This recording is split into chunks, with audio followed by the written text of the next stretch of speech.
Oh gosh. Aaron. Hi everybody. Yeah. I so set on it to my auto end, switch. the countdown restarted. Oh, you did? Okay. Well, the countdown restarted on my end, so I was like, "What's happening right now?" Oh dear. Hi everybody. Is my internet coming out already? Hey. Clearly, both Liam and I are not in our studio. Yeah. So thanks for joining us this Monday night. For those of you who are not watching sports ball, we appreciate you hanging out with us. I am clearly traveling on a work trip, and so I'm going to try to do this remotely. We've done some tests, and my internet's like iffy, so we've got contingencies in place. So if I start, glitching, I apologize. But Aaron, how was the day? How was your day? My day was great. We actually genuinely can ask this question because we're not together and we haven't seen each other all day. No, my day was good. I am in almost final rounds of interviews with a new staff member. So for those of y'all who have heard about my work journey, good things hopefully coming soon. And our daughter misses you a lot. So we had a lot of fuss this evening, but she's holding it together. So she's in her daddy era. So I'm not as cool as dad, but I'm holding it. We're holding it together right now. So, yeah. But good stuff. How was your day? Well, it was work. It was fine. I was a bit, I was fully engaged, in my job today. And so these cards, all the Lorcana cards dropped and people are talking about them and they were all in the app and everybody's looking at everything and talking about decks already. And I was, having major FOMO. So I'm jealous of everybody who got to dive in today, but I'll either not sleep tonight and dig through the app or, I don't know, try to tomorrow. So a lot of cool cards, a lot of cool art. All the enchanteds are bonkers cool. There's maybe one that I'm not excited about. All of them look amazing though. So exciting day in the world of Lorcana. I won't make you say which one on the stream, but you're gonna have to tell me which one afterwards. They're all great. I'd be happy to have any one. There's probably one where I'm one or two where I'm that one's fine. Every other one I'm this is so good. But I do love the art style. So I do too. I saw a bunch of the videos of them showing the foiling on those today, and they looked really pretty. So Julia Riva posted her Baymax card and the video where it showed the foiling. So I'm super excited for her for getting it enchanted. One of our favorite people. I know. One of our favorite people. Wonderful. Yeah. Thanks to everybody in the chat. Before we get into the chat, thanks for hanging out with us tonight. If you are here watching us live, we appreciate it, and feel free throughout the show to ask any questions or comment on the goings on here on the stream. We'll highlight your comments and ask our guests. So thanks for hanging out, and take advantage of being live. I don't know. With that, Aaron, you want to bring in our co-host for the evening? Sure. I'm so excited to have him back for the second week in a row. Yeah. So hey, come back anytime. Logan. Hi, Logan. Yeah. Oh no, Logan, we can't hear you. Oh, sorry. There we go. I keep hitting the mute button on my microphone by accident. I'm so excited to have you back. Hey, welcome back. We mentioned to you last week, come back anytime, but nobody takes us, so few people actually take us up on that offer, and now you're back already. So, hey. Well, I mean, as soon as you gave me the opportunity, I was like, how can I not try? So I think it was either Thursday or Friday night. I was like, hey, do you guys actually have somebody? You're going to rack up those 5-10 episode appearance fast at this rate. R&B needs to watch his tail because you're going to catch up to him. I do have to try to be as good at him in something, at least. You're better at growing hair. I am. Yeah, I do have that, but he looks much better than me bald. So that is true. That's kind of. I cannot. I've had to shave my head before for various military things, and I do not. I cannot pull it off. No, he does. R&B looks amazing. most attractive bald man I've ever seen in my life. So I mean, yeah. Totally. So how was your week in the world of Lorcana? I don't know, any cards you saw today that you're particularly excited about? so the full set got released to us today. I had been a bad Lorcana professional, if you could call me that, and hadn't really been paying attention to much of the set. We were so focused on Seattle that we were so knee deep in preparing for that. So a lot of cards that I'm sure have been revealed to people for weeks now, I've saw for the first time. Wonder and I went through 2 colors today on a stream, just going through each individual card. The new item, Maleficent Staff, I think it was called, that looks really, really interesting to me. I'm an Emerald Amethyst enjoyer in general, and I immediately was like, I think there's a bounce shell I can make here, and it's going to be fun and annoying for everybody. Yeah, I agree. It looks super cool, and I feel you on the not seeing all the spoilers thing. There are sets where I've been like engaged every single day, and then like the last 2, the spoilers have come so rapidly, like right at the very end, that I kind of made the decision like it's tough to keep up with day to day, and so sometimes I'm like, all right, the end of the week I'll kind of see what's up, or when they all get spoiled, and I can start brewing. But yeah. What I've definitely come you to provided realize me. is I think no one person can actually keep up with all of the spoilers. So I feel like I talk to like so many people and they're like, oh yeah, I missed spoilers today, or I missed spoilers last week, or something like that. So I think the only one that genuinely does keep up with all of them is the Mushu report. yes, I think There he's you the one go. that makes the huge collage thing of all of them, and kind of keeps a countdown on how many we have left. I follow like I'm able to see all of those on Instagram. So like as the weeks go on, I'll see how like much that's filled up. So yeah, I agree. Yeah, Mushu Report and Inkborn William, you were Heroes. saying? Yeah. Am I glitching out already? just a little bit. I mean, just you're a like tiny bit. lagging. Okay. You can tell that we say something and it takes Okay. a second for you to realize we've said.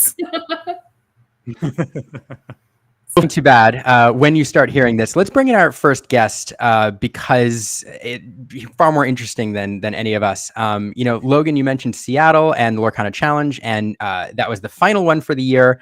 After all 6 have been done, we're going to nationals now. We thought it was a great opportunity to bring in the head owner of PPG, George Machado, to talk about the year in review and how the challenges went, and maybe what we can look forward to in future challenges. So with that, George, thanks so much for joining us. Hey guys, thanks for having me. For those who've watched us week to week, this feels like a really fun way to end the challenge season, because you were on way back when they just announced challenges, and before we went to the first one, and so now you're back here at the end.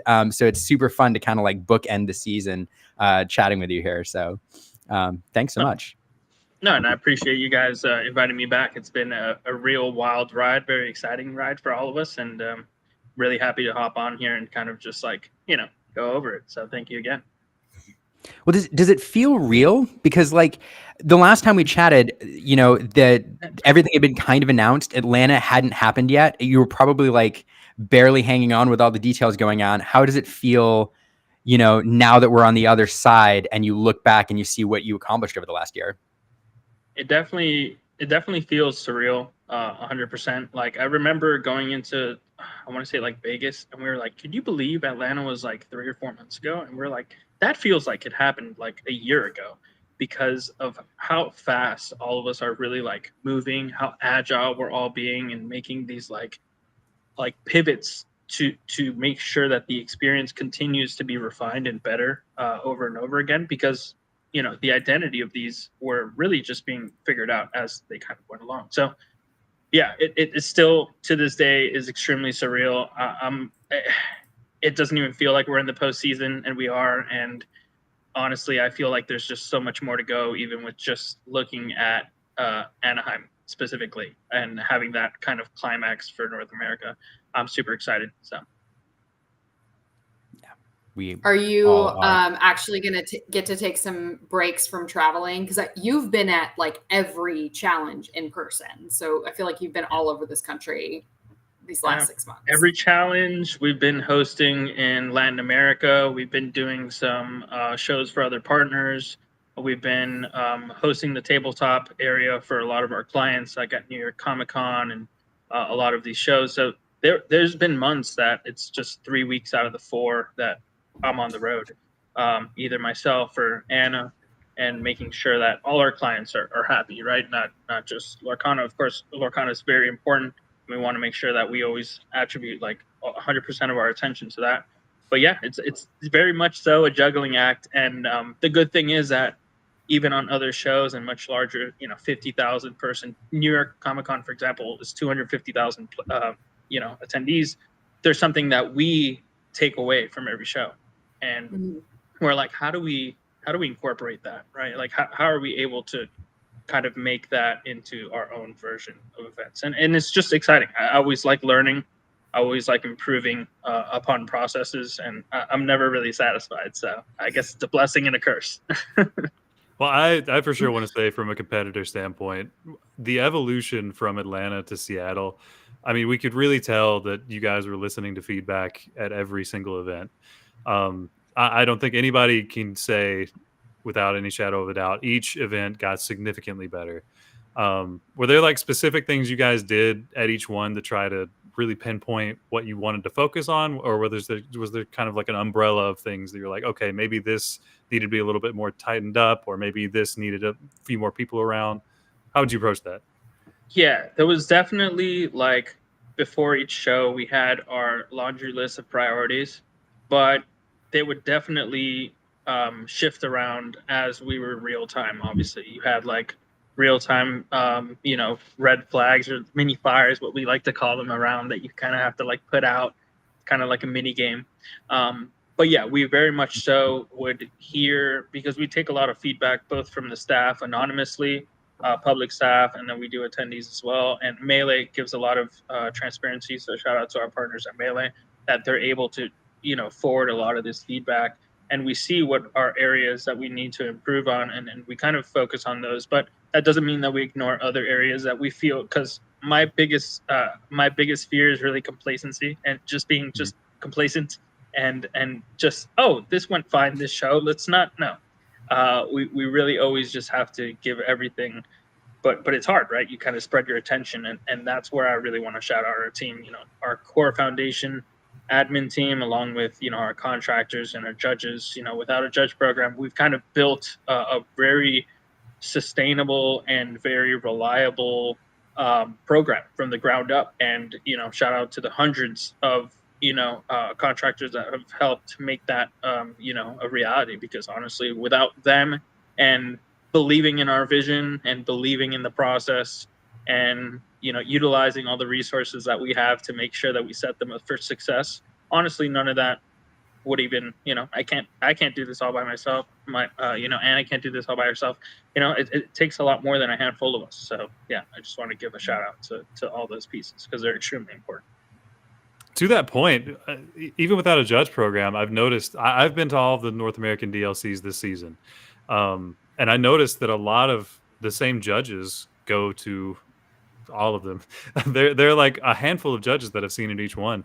Do you have like a go-to group of people for that specifically that you kind of reach out to, or is there still a application process for each one? So there's still very much an application process. Anybody, even those viewing at home right now, if that your ambition is to, try out, staffing for the event, whether it be a Lorcana organized play specialist, which is a non-judge staffing role, or, a judge staffing roles, we provide the resources and opportunities. We actually encourage and always want to have some percentage of new hires. But yeah, like you said, there's always going to be a core team. The PPG admin team, we manage a team of 70 full-time employees. Only a percentage of those go to shows. And then we have our PPG event management, like salaried remote workers that always make it from wherever, they live, Virginia or wherever.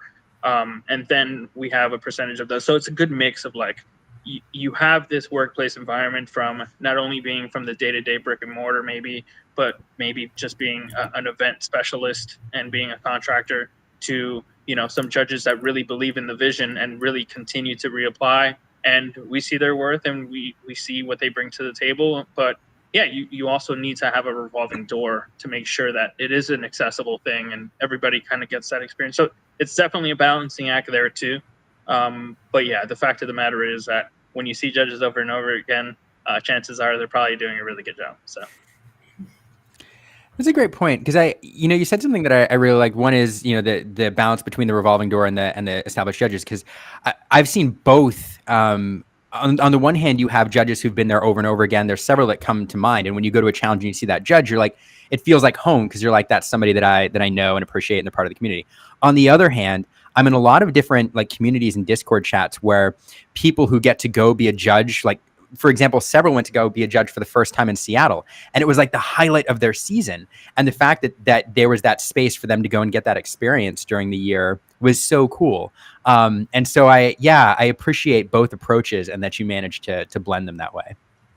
Yeah, it's hard to do for sure, because you can't have too many new applicants. But yeah, Right. The people that have a first time, they see from the veterans, they learn from the veterans. The veterans are also very like they're willing to make sure that they're there to support and lead and provide an example and provide support, because it is an intimidating thing to do your first show. You're just so lost in the sauce, right? And there's so many things going on. But our team does a really good job to make sure that you touch base, a lot of pre-prep, a lot of pre-planning, a lot of like open Q&As. Okay, guys, let's talk about what you feel like might be an issue, might be a hurdle for you. And let's make sure the lay of the land, the battlefield, so to speak, and how to navigate, and make sure that these are some challenges that you might come across, at your first challenge. So speaking of like just challenges you might come into, as far as being your first challenge, the Lorcana space I feel like is a lot different than other TCGs and other communities. Have you found anything specific that makes the Lorcana community different from other? Like I come from the old World of Warcraft TCG and Hearthstone, so I kind of have that perspective. But I know you have, just the array of backgrounds. So like, what is something you notice at our events that are different from others?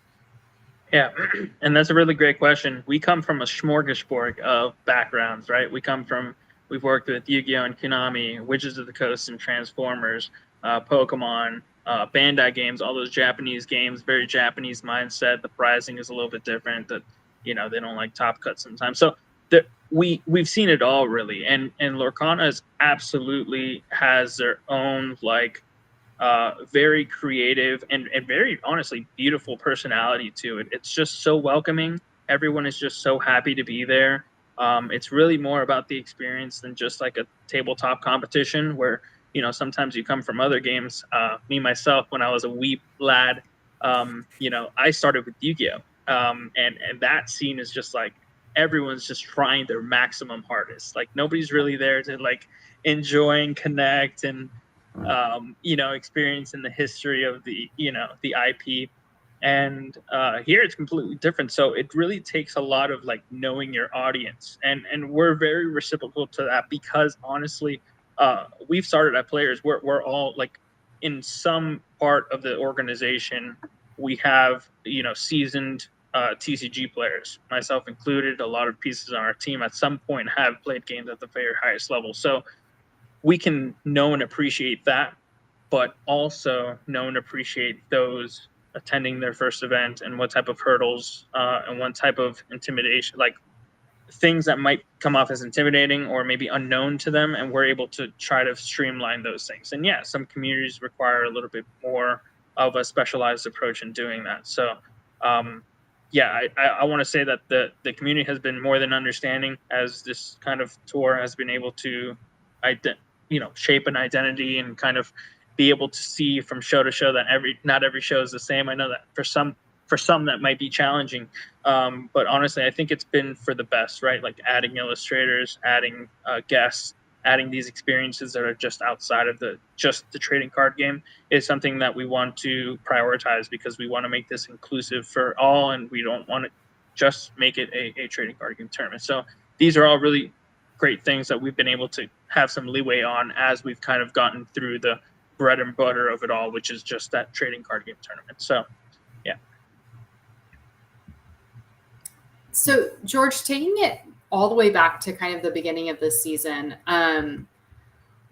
I plan events also for a living as well, and one thing where my heart just went out to y'all, but I was also really excited for y'all, was when you launched registration for Atlanta and how fast that filled up. And my heart went out to y'all as I was like, they're just going to have to hard pivot right now. Like, they're scrambling for more space, they're scrambling for more infrastructure. But what was that kind of like for y'all at PPG, seeing the demand for that event and then like the process to kind of get ready for that first show? Yeah, that was I'm glad somebody felt in our we were like controlled panicking kind of, but not really. We did have a little bit of safety nets. We've launched new games. More recently, I think the newest game that we had launched that really came out really that strong off the gate for organized play was One Piece. And we had a lot of data from how that kind of came out and how many people were put on the wait list, how fast those tickets went, what ticket platforms were able to handle that type of workload. So we had already gone through a similar experience with other games. So that's part of the reason why we went with the ticketing software, Eventbrite. I know a lot of people don't, have their, things about it, but honestly, it's been great. We've seen people attend every single DLC, multiple. We've had a lot of people, have seamless experiences. So honestly, it's very hard, right? Because not only do you need to be able to satisfy and grasp that demand, but then if demand kind of surpasses what you have initially planned, which thankfully we had safety nets in place to be able to pivot and move into larger spaces because of our venue relationships that we've kind of accumulated over the years on behalf of other clients and such. So some of them, most of them quadrupled in size. I think only 2 of them only doubled in size. It was Toronto and Chicago. There was just no great option, but we still had that double up option on the table. So very, very soon, as soon as we were given the scope of the project, we had parameters in place to make sure that we caught at least double our original scope because of the history we had with launching other games on the market for the first place as far as organized play. So it's hard to compare, right? Because you don't see Yu-Gi-Oh events sell out, you don't see Magic events sell out, you don't see Pokemon events sell out. The tickets, you can always show up to these events and just buy them at the door. So it's definitely a unique, creative, and honestly good problem to have to some degree, right? But yeah, we have all these things in mind with 2025. So we're really excited to see how the approvals go with that. Yeah. Well, that's a good segue. One thing I want to kind of bring us to 2025, I want to echo what some people have said about in the chat. And then I think Logan, you mentioned it too, and Aaron, how each challenge has gotten better. On the, obviously I pay a lot of attention to the broadcast side and the commentary. And even on that, every show got better and we started doing it, having people on stage, and then we had a viewing area instead of the tables being locked away. And then we, got even better. And in Vegas, we had the big board, and then the commentators were out in public, and then that big board maintained in Seattle. So even just on that, it just was better and better and better each challenge. Fast forwarding to 2025, I know it's premature to talk about it. There's a lot of details to be worked out. I'm sure, we're just in the preliminary stages, but do you just tease us a little bit? Do you have plans to kind of keep pushing things and try to expand the offerings at these events and to just bring it to the next level? I mean, yeah, absolutely. I'm one for, not only ambitious goals, but things that we know that we can work within our means, right? We're not trying to bite off more than we can chew.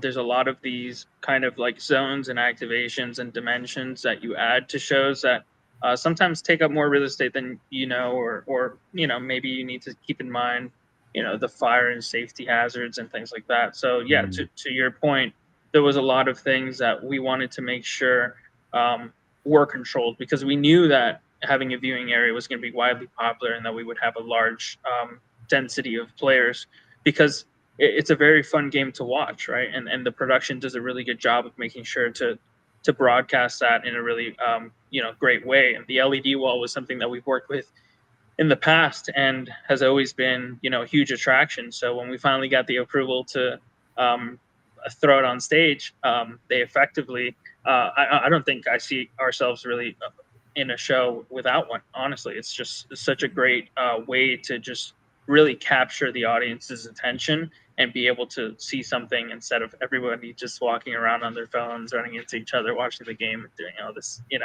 all this stuff, because it really gets that community built back together. Like, let's sit next to each other, let's sit down and kind of like watch this movie play out. So I'm all for it. I want to continue to build on that area. And I definitely wanted to have a significant footprint, because I think that's a really major part in making sure that at the end of the day, when we had a tough day one, we weren't able to make it into day two, and they're all cheering on their favorite competitor. We had some great action shots of like team members just really feeling the emotion and passion. That's you, Logan. Of their Yeah, team actually. member. That was great to see. Like, that was such an amazing shot, and it really just tells an entire story in itself. So I'm all for that. I'm all for storylines. I'm all for making stars out of your common Lorcana player, and just seeing your support system just feel that emotion for you like that is just great. I live to make those memories, and I'm always going to try to make that at the forefront of my mind when I put on these shows. I mean, like, to that point with the LED wall, those moments at the end wouldn't have been possible if we didn't have that. All of top 8, the entirety of Team Labyrinth, like those of us who were there, we were able to watch Wonder on his Cinderella run make it. I mean, how often do you get such a good viewing experience for somebody who you could be playing in TCGs for 10 years and not have the moment that Wonder had? And we were able to witness it, and just not only that, but be a huge spectator in the crowd for it, and have those pictures that you guys had so many people taking pictures and videos to be able to like capture that moment, which is awesome to be able to look back on.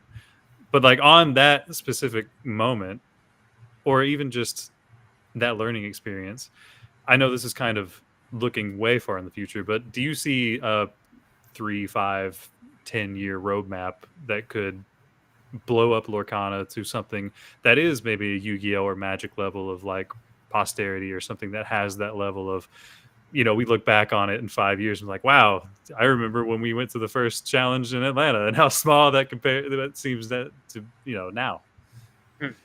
No, absolutely. I think Lorcana has just so much potential still on the plate now, going into year 2 or 3. You're going into set 6, 7.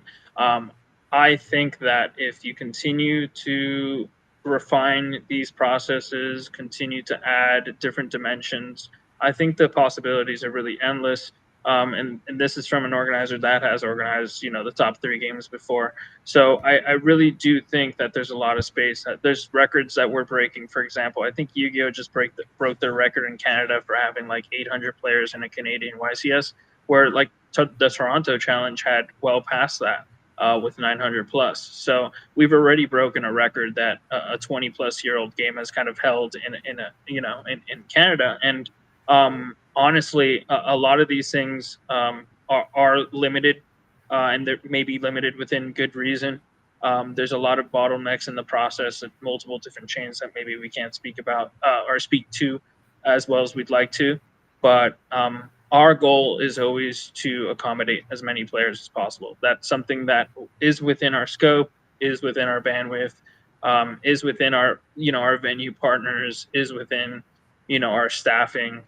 These are things that are all scalable to the client's vision, scope, budget, etc. So all in all, I think that continuing to grow these and be a little bit, maybe attend or accommodate more, maybe attendees per event, or maybe more competitors, or maybe even both, I think is going to be very positive, and will continue to garner attention from games that have been out there for a lot longer, that maybe have lost that that excitement and that fresh new community, which I think Lorcana very much still has and very much will continue to have for coming years. I mean, the marketing team, the game developers, like the passion to be able to go out to every Yes. DLC. I don't think you see that in any other game, to have be able to speak to Ravensburger, speak to the game designers.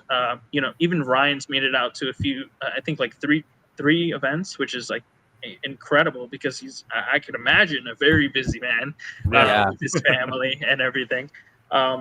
So you can see the passion. I think everyone there wants to see this succeed. But it is it's scary, right? Because not many games have kind of rushed onto the scene and started as big as Lorcana have. Even games like One Piece all started at 500. They had thousands on wait lists. I was there, fighting and advocating for higher caps. And their turnaround time compared to Lorcana's turnaround time, you really got to give it to the Ravensburger team and the whole Disney Lorcana team to give that the green light as fast as they did, and for them entrusting us to be able to execute that type of show. And honestly, I can't really see this whole entire season without an identity kind of going off without a hitch as it did, for as consistent and back-to-back once a month. Some of them were like 2 weeks apart. Those were really rough. And yeah, we're excited to do it all again. Honestly, it's not something that we take as a job. I feel like we're passionate in the game, and we want to see it succeed, and we definitely feel like it has it in the cards. So, George, looking back on this last year, is there a specific moment or memory that really stands out to you as special?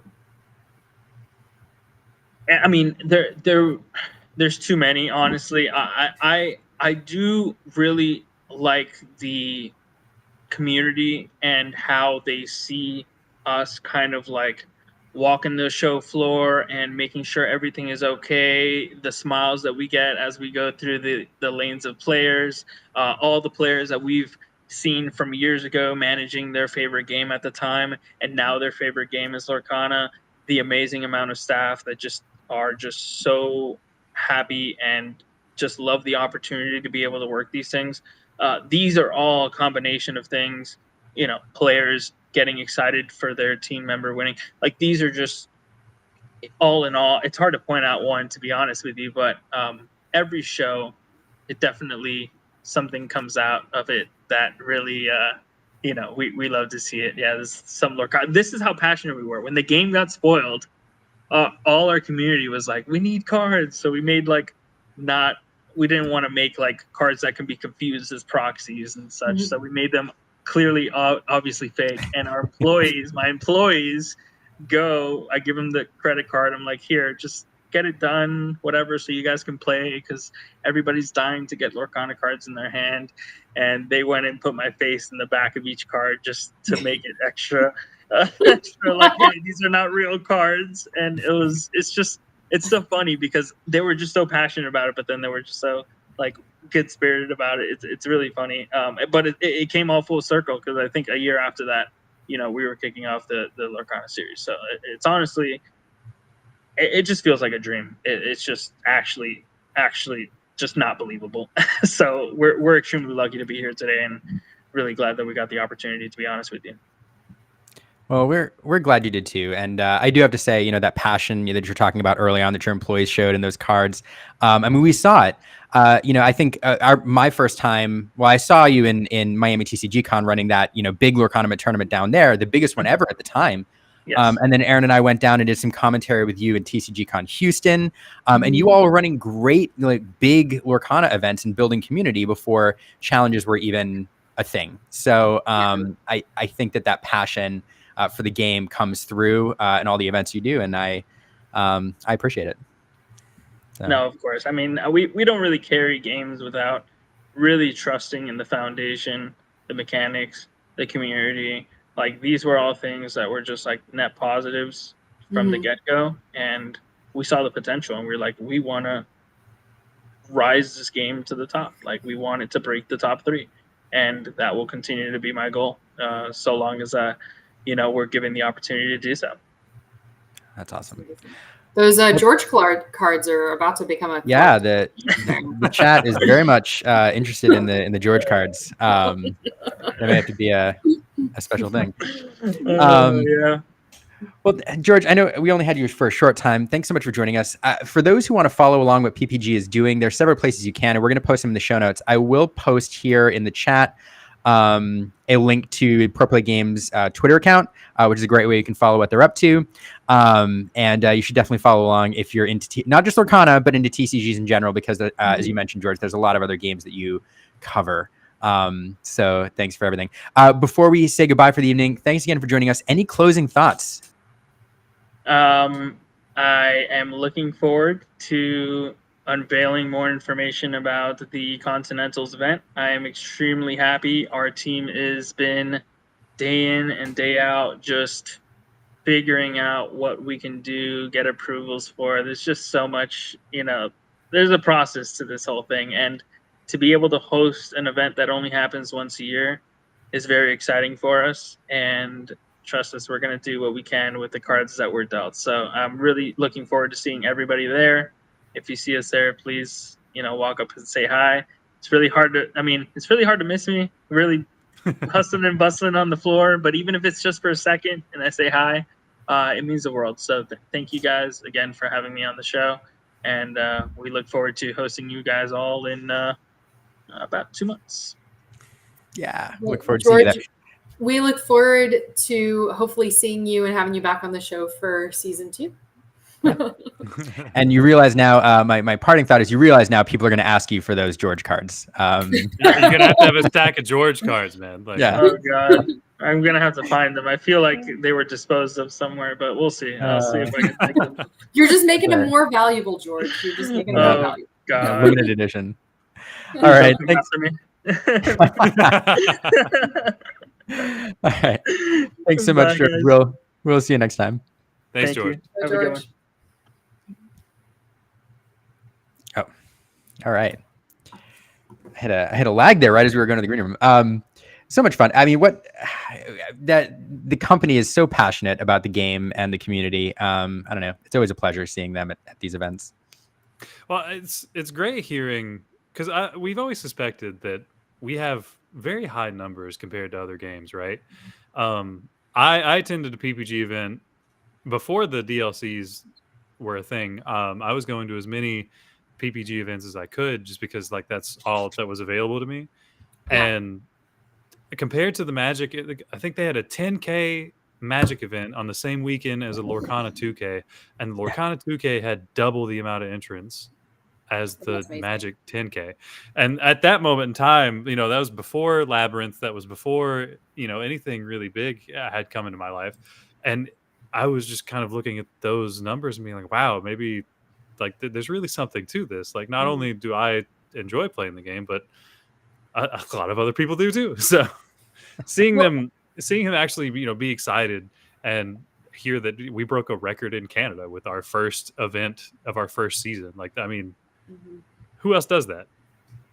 It's amazing. I think, what's so amazing about George and the team at PPG is you look back at their Lorcana journey starting at Miami TCG Con, a month and a half after the game had come out. That event was 6 weeks in to the first chapter, and they had 300 people in this tiny little ballroom. And then, like Liam mentioned, we got to go to an event where they probably had, I don't know, Liam, 500 people in Houston, maybe. And even these things before the DLC, you just saw George and his team start raising the bar every single time. And then we kept seeing it with the DLCs. And so I really just think with him, the sky is the limit, with regards to the professionalism of these events and the possibilities that are hopefully afforded to that team. And so it makes me so excited for future DLCs, because they could just be, I still have my dream of a DLC in ESPN World of Sports with Mickey Mouse walking around, having all of the characters there during the DLC in Disney World. I just think that could be such an amazing opportunity and community builder for Lorcana. And I think that the team at PPG hopefully can be the ones to like help us pull that all off. So I agree. Yeah, I absolutely agree. Fun before we get to our next guest. Fun note on the Houston show we're talking about. That was way back before a lot of Lorcana players were really breaking on the scene. That tournament was actually won by Bobby Break, former Kaijudo world champion, who's in the chat right now. So Bobby, good to see you here. And yep, I had a great time in Houston. Yeah, he says. And taking second place that day was Aaron Rubin, aka Lorcana Bro, and we got to see them battle it out in the finals. It was pretty awesome. It was a Ruby Amethyst slugfest. Liam, we just had a massive thing fall on our roof. Uh-oh. I don't know what it is. To-do list when you get home. That was a very loud noise. Oh no. It's added to the well, that doesn't add to my stress at all. It's just like what just happened. Oh, well, great. Sorry. All right, that's the live shows, stuff falling on your roof. It just started raining, like we have a thunderstorm. So. Oh well, all right. Santa, yes, maybe. I would love that. That is the best case scenario of what is just on my roof. It's not Thanksgiving yet, so it can't be Santa. Maybe it's a turkey. Maybe it's a giant turkey. Anywho, well, now that is in the back of my mind. Welcome in our one of the points of this show when we started it was to connect members of the Lorcana community and to introduce players and fans of Lorcana to various members of the community, various content creators, various people, so that you could find the folks that you wanted to follow who made the game special and enjoyable for you. And so we're always trying to bring on new folks. And in fact, Stephen Gettle, who's kind of our stats keeper, I think has us up to, gosh, what is it, Stephen? Like 140 like unique guests, which is pretty kind of cool. That's a really impressive feat, actually. Isn't it crazy?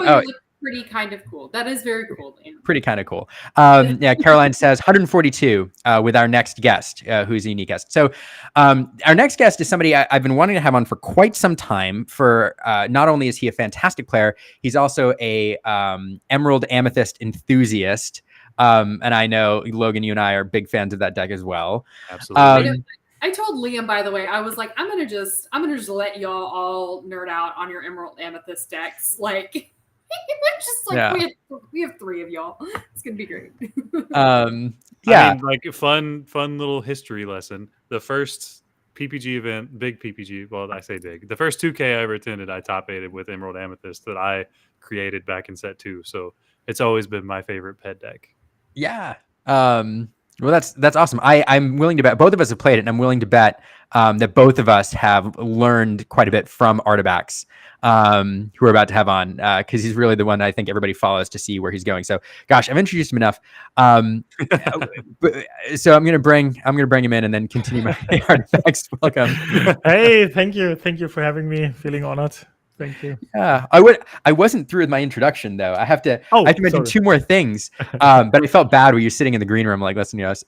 Two more things I want to mention. One of the reasons we haven't had you on yet is because I feel terrible asking people in Europe, because it's like what, 3 a.m. there right now. Yeah, it's very lucky because I have free from work this week, so it's okay. I can sleep tomorrow. But if I would have to work this week, it would be really weird. Yeah, but. Yeah, that's a problem. It is. So I feel terrible asking, and I always expect people to say no, and then they say yes, and then I feel probably worse because I know. Yeah, that's totally fine.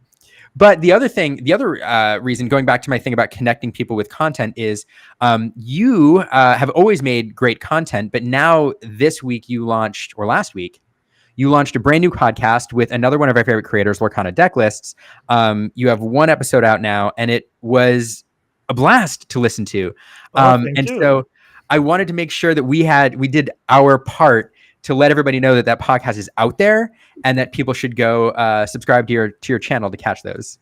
Thank you so much. Really. Yeah, it's a lot of fun. Lorcana Decklists and me, we are very connected persons within Lorcana because he's also a green purple enthusiast, and yeah, we gone through some good and bad times with the deck. So we're always writing nearly each day, and green purple is bad now, oh, it's super good now, and it's always just changing, and we're going to this together, and so I think we synergize very well. Yeah, it's a lot of fun for us. Yeah. Well, I love following your journey with hold on, I got to post. People are asking for the link to the I podcast. was I'm gonna linking them to do your that, channel. Liam. Oh, okay. I got Edit it. undo. All right. Thank you. And yeah, no, I enjoy following your Emerald Amethyst adventures, and you're always on it. Like you've said, like it was really good in set 1, and then set 2 is like, and then no, set 2 is good. Set 3 it went blah. No, set 3 2 was we good. had set 2 we had Arthur and Enchantress. So That's true. Set 2 it was kind of a niche deck. I think set 3 was really the best days for green purple right now. I think it was it was the Ursula Sing Friends time, and there I had the most success with. Yeah, me too. I won a 54-person set champ in set 3. I forgot about nice. that. And set 4 it was the Bucky era, so it was hard, and set 5 it came back. Yeah. Where do you think it's going this next set? It's hard to say. It's really hard to say. Initially, I really was not high on it because we did not get many upgrades. I think the best upgrade probably is the Gogo Tamago we got, because it's a good card for reach. Could force your opponent to do some weird decisions, but I don't know if that's enough. And then this new red Maui got revealed, and I got, oh my gosh, I thought, how can we ever remove this? And that's really bad. But I will, of course, try it and do as I always do, and try to make it as competitive as it can get. Yeah. And I'm really interested in the submit. How is it called? Bend to My Will card.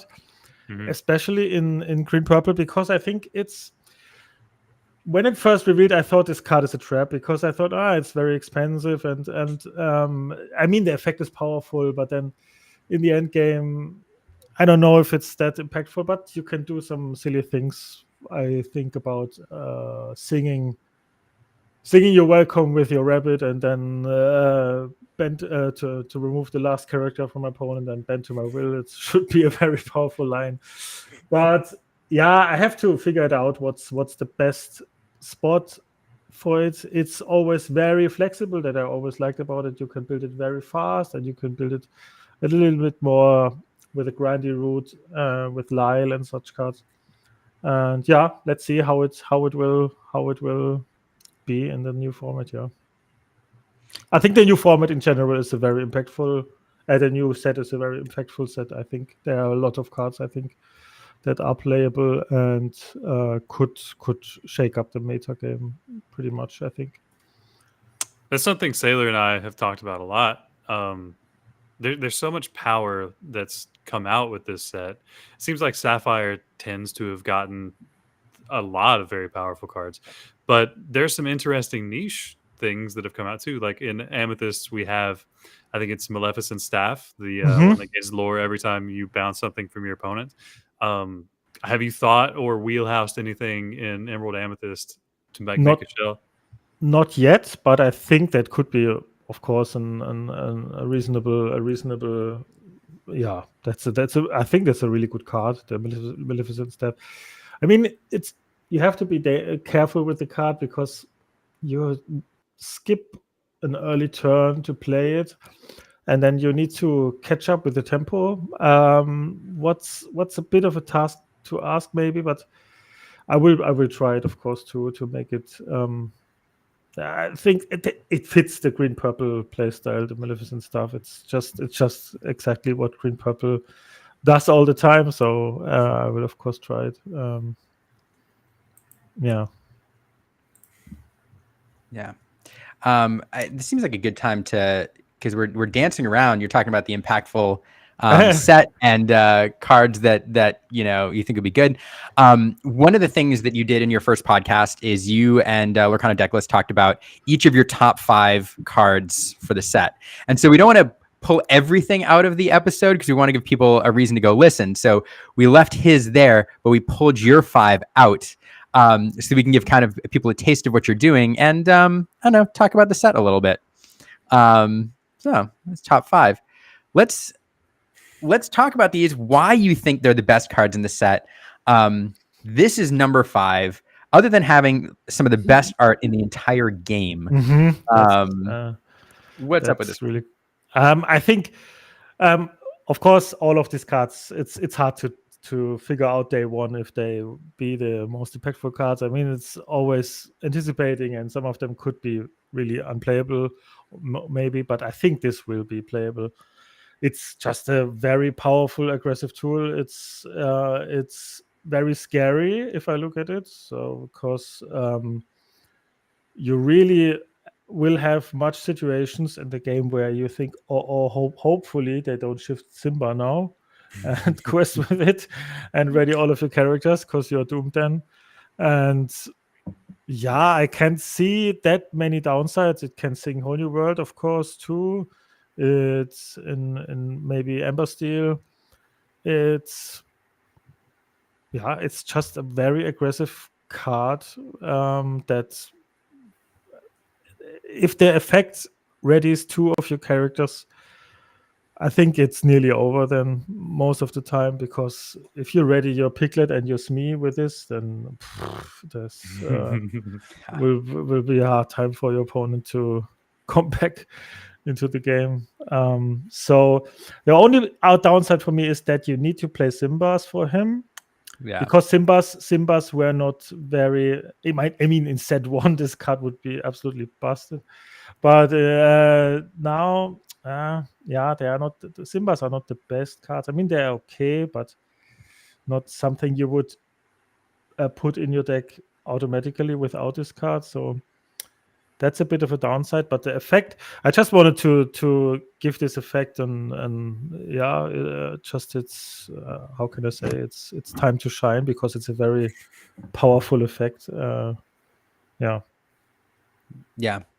I will, echo that, and that's something you all talked about in your podcast as well. With these when you get powerful Floodborn characters, when the shift target isn't played regularly, you not only have to slot this in your deck, and especially with this Simba, you have to find those uninkable slots, but then you also have to find room for the shift targets, and that, I don't know, that does make it a bit of a challenge if that shift target isn't, I don't want to say readily apparent, but if it's not one that's commonly used. Yeah, I could see this card being not played competitively. That's true. I could see it not being played, but I could also see it being played. So it's hard to say for me. It's a powerful effect. It's just a powerful effect. Yeah.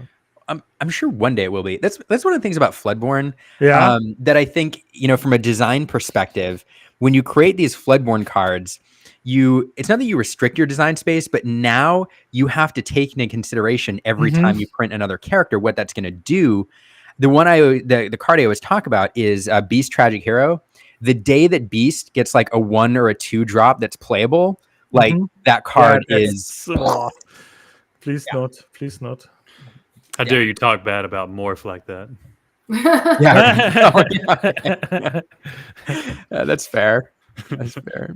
Don't give more fizz due. Every time I do like content sometimes, like just pictures where I'm like, Floodborn comes out and I'm like, here's all the shift targets, and every single time somebody is like, what about Morph? And I'm like, do I have to mention Morph every time? Like he takes up room on the picture. He's always there. I think this sorry. Yeah. Oh yeah. It's only playable if you ready 2 of your characters. I think that's the goal of this card. If it readies 1, it's okay, but if you can do ready 2 of your aggressive characters with this, I think you won the game. I think, and that's a powerful effect. Yeah. All right, let's move on to number. This is a card I'm excited about. I'm so excited about this card, actually. Yeah. I saw this card initially revealed, and I thought, "Wow, this is crazy good." It has absolutely no downsides. I mean, we played Sir His for a long time now, and this is a pure replacement for Sir His. It's just way better. Gives you a lot of reach, and there are so many board interaction things that your opponent has now to consider while this card exists. I imagine like things like in the past I didn't quest with Fox on turn 4 because I was scared of Maui, and then I thought I just leave it ready because I don't want him to give a beneficial trade. But now you want that beneficial trade for your opponent because then they have a ticking time bomb on their side of the field that you can always go Tamago and getting 4 lore. And the whole trading thing is you make each beneficial trade for your opponent a risk, and that's a really powerful thing. And I would be really surprised if this will not see play. That the good thing is it's a solid 2-drop. It's evasive 2/2. You can play this on turn 2. It's not a bad 2-drop. It's really, really good. Yeah, can't see any downside. You can bounce it. It's crazy. Yeah, it covers some things that we didn't have as a tool in Emerald Amethyst before.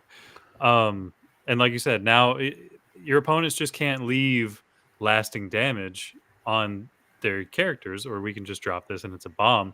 But also, we saw it in top 8 of Seattle, the Bell synergies that they have with Beast Relentless.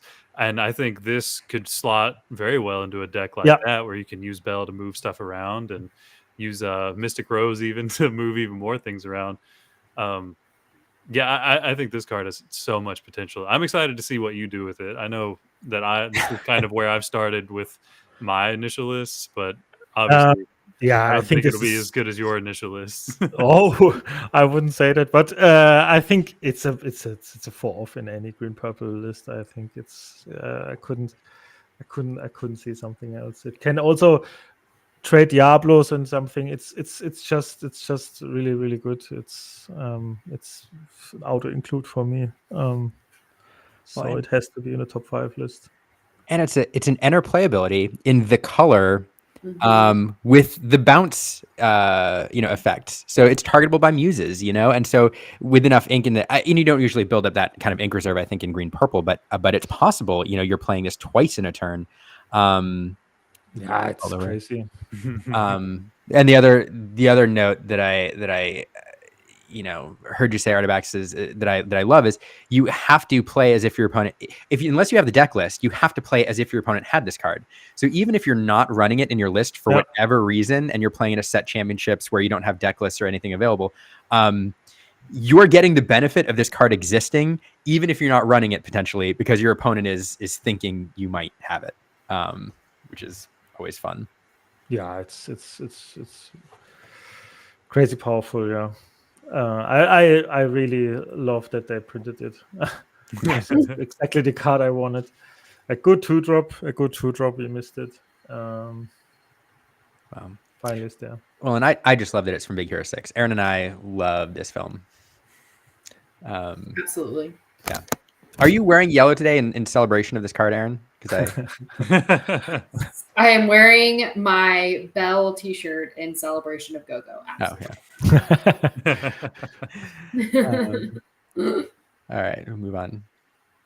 This card, there's a lot of great cards in the set. I think this card is good. This is one that I was kind of surprised to see in your. I know, and everyone is, and I know that it's controversial, but I wanted to be the person that says that this card is good when it crushes them.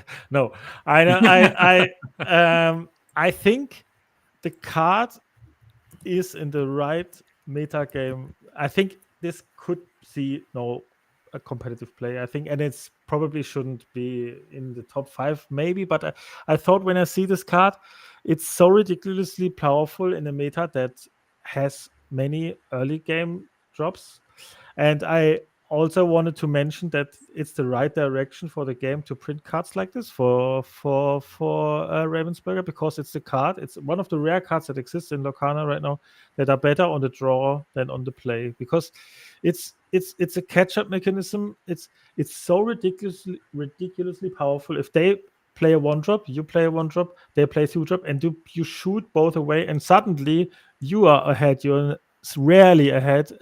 You're rarely ahead when you're on the draw. That's something you it's not possible. But of course, in a meta game that's full of red blue or something, that's not a good card. That's clear. But if we have a meta game that has many early drops and it really shifts the tempo so much so early, I think, wow, you sometimes you will get this card and you think, what happened now? If you're opening Cindy and Piglet and they play this, you think, what happens right now? It's really it could be in the right meta game a really powerful card, really powerful. I'm really pretty sure about that. But of course, it needs the right meta game to shine. But I want just to say they need to print more cards like this, because we have still the play draw issue in Lorcana, and that's a real issue for me still, because you on the draw, it's really, we need more cards that can catch up with, and that's one tool, at least for me, for the game to go in that direction. Maybe cheap removal is rare outside of singing. Yeah, to your point, there have been a lot of times where I've been facing Emerald Steel, and so often, like you have the turn 2 shift Diablo, and then turn 3 just play another Diablo, and in normal circumstances, that's almost game ending if you don't have very specific answers. And this kind of gives you the out to that incredibly powerful opening that we didn't have before. Even if they turn 2 Diablo and Morph, then you just shoot both away. It's just I mean, against Green Steel, this is a really good card, but against any aggressive strategies, it's a really good card. It's I can see this card being played, and it's basically a baboom, and it's you don't need to play the second effect. It's just optional. So I love the design of the card. It's what I wanted to say. Yeah, no, I absolutely agree. And to your point, I think we need more catch-up mechanic cards like this to give you a better plan on the draw. Because right now, obviously, we have our mulligan strategies for on the play and on the draw. And you're right. When you're on the draw, it's so easy to fall behind if you don't get exactly what you're looking for. So this just gives you another tool in the kit to try to dig for in your mulligans even. Yeah. Yeah. No, I like cards like, I agree with you, Artabax, and again, I was surprised to see this in the top of your list, but after listening to your explanation, a little bit, I don't know that I'm convinced it's top 5, but it might be close. And what I like about it, the catch-up mechanic is a great point, and I like cards that are that respond to that may not be see play all the time, but that respond to very specific like meta games. And this is clearly a card as the meta game, on a particular challenge or big event shifts towards more aggression. This is the answer to not only aggression, but to certain key cards like Diablo, if Green Steel continues to be just, everywhere. And I like that we have the tools to shift into, that decks can change their identities. And this is a card which I think, I agree with you. I think it'll come in and out of the meta as required. And it'll probably be playable for years. Anyway, all right, let's move on. This I know this is probably in every top 5 list of the. I would be surprised if not. It's arguably the best card of the set. It's hard to say. I have it in second place because it's boring to place it on first place. I mean, it's not very impactful. I mean, it is impactful, but it's not very. It's just a consistency card that helps blue to ramp more consistently and effectively, but does it in a very good way. Because I think the biggest upside of this card, it's not a dead draw in the end game, in comparison to Tipo and One Jump, because they are just bad, and you can replace this card always if you draw it from the top in the end game. Also they named it like our red blue god in this world. It's Sailor to the Azurite Sea. I will always say Sailor to the Azurite Sea, because how could they print a card that says Sail to the Azurite Sea when the best not the best one of the most popular red blue players is Sailor? That's very funny for me. As soon as this was revealed, Sailor immediately was like, "Okay, I'm taking all of my 1-jumps and throwing them away." Yeah, it's I think you will probably play 4 of these and 4 Tipos in the future. I don't know. Because it's just very consistent ramp then turn 2, I think. I think it's the May ability that really unlocks it. Yeah, right. Yeah. Because, like you said, I mean, in the late game, generally, if you draw a Tipo or 1-jump, you're like, well, that's a dead draw. But now in the late game, as Ruby Sapphire, you draw this. 2 ink, draw another card, dig a little bit more.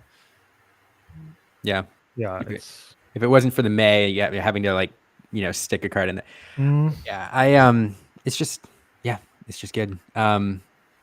One thing I appreciate about it too, this is a small thing that probably only I care about, but I love that it's like a Lorcana original. It seems to be. So I don't know. I do like when you have these things like Hidden Inkcaster or Sail the Azurite Sea that are like building the world of Lorcana outside of just the Disney properties. And so that's kind of a fun thing to me. Yeah, I think why did they print this, but because I'm no blue player, but I'm feeling happy for them. Yeah. In 2 or 3 months, when Sailor has broken the format because of Sail the Azurite Sea, I'm sure we're all going to be like, "Why did they print this card?" Yeah. To be fair, I mean they planned their sets many months ago. I think they didn't know that probably blue red or something is a very popular competitive deck. I think it's hard to design such. Yeah, I think they did it in advance for many sets. I think I don't know exactly how they do it, but yeah. Wonderland says, "I can't wait to discard this for Diablo on turn 2." Yeah, discard for Diablo. That's funny. Yeah, and RMB talking about not counting him out because. Sorry, RMB. Sorry, RMB. For steal, But you want to place me on turn 2 still, right? I don't know. Maybe Ah. this makes. Maybe it depends on the matchup, but yeah. Heard it here first. Wonderland playing Emerald Sapphire. We're breaking news here at Let's Talk Lorcana. Wonderland playing Emerald Sapphire next set. All right. The chat lags behind, but anybody want to guess what number 1 is? Who's watching? Wait, I thought you had 2 more, Liam. Well, so there is one more. I have an honorable mention just because of the color. Got it. Okay. I was like looking at your slides. I'm like, you definitely have 2 more.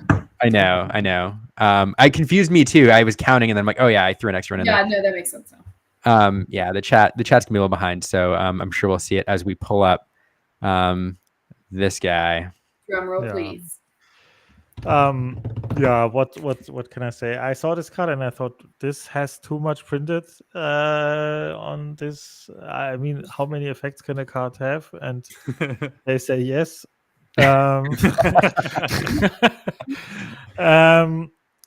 To be fair, it's not completely clear that this card will be busted as I think it is. I tested with it a lot till now with proxies, and it seemed to be very good. It seems to be really very good. When you read this card, there's so much going on. I don't know why they gave him evasive. I don't know. Would it be too bad? Or, I don't know. But the what I like about this card, you play it, and the downside of this card is, and that's true, it doesn't immediately does do something when it hits the board. That's always a scary thing from a card that's, I would say, 5 or higher. That's always kind of risky, but it has real upsides of this. You can give him rush. That's also not that hard to do, honestly. You can play the Peter Pan Shadowfinder, for example. You can play the red item. I forgot. Now he's Fishhook. Vitalisphere. Vitalisphere? Yeah. Vitalisphere. Sorry. And the good thing about this card is when I tested it, you play this, and then your opponent most of the time can't quest anymore, because you don't want to quest when this is on the board, because then you give me a trade and I get a card back, and with that card I can play something and get lore, and so basically it always freezes the board. That's really powerful. I mean, if this card would read as long as this sticks on the board, your opponent can't quest, we would say, okay, this is really busted. And it's not far away from that. And additionally, you have very much reach with this card. It's not that easy to remove it. For red, we all know there are all these kind of strength or less removal cards, Brawl and Medusa and something, that all doesn't hit it. The only really good answer is probably Zeus, and I could see Zeus to be more played in the future than now.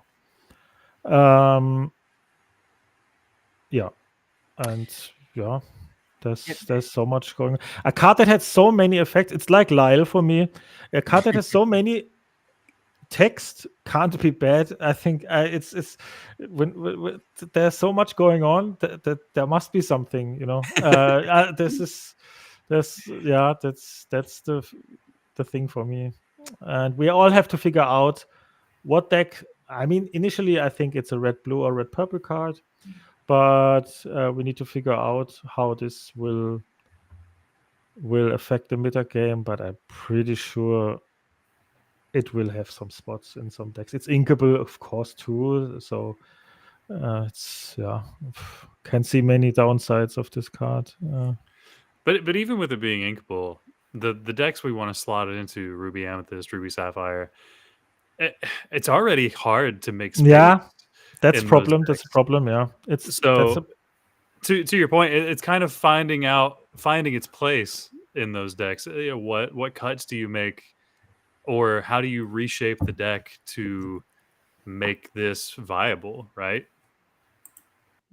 Yeah, that's true. Yeah, and it's maybe I could see niche scenarios where it doesn't make the cut, but it's still very powerful. I mean, I played against Green Steel, against set 5 Green Steel a lot. I don't know if I lost any game, but this is you need to have the Bruno, and if you don't have the Bruno, it's just so bad. You can't quest with Diablo anymore. You can't quest with anything. It's so you need the immediate answer, or I get so much value. I have Elsa's in the deck too, where I can exert something. I can. It's just powerful, and it really demands an immediate answer most of the time too. And that's not that easy. It's not that easy. Maybe the decks will adapt, and maybe this card really gets destroyed every time it hits the board on turn 6. But it's possible. But it has good stats, so yeah, it has some decent chance to survive one turn. So yeah. Oh, absolutely. And then if to your point, if you're playing against Emerald Steel, use Elsa to exert something. Use Maui to attack into it, get back a friends on the other side. Immediately, you have so much card advantage and board state. I mean, how do you just not win immediately from that position?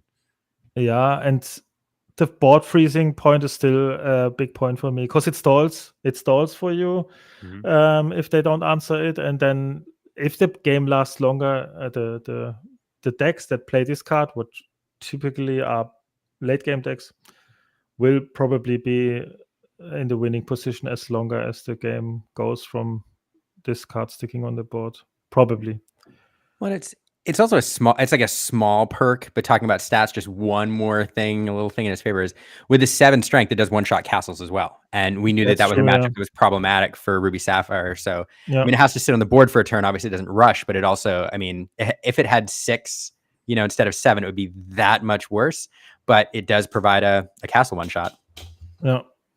Castle one shot, you gain a lore when you sing Friends on the other side. I mean, I think we all would be stupid if we don't experiment with this card. At least the Ruby players will.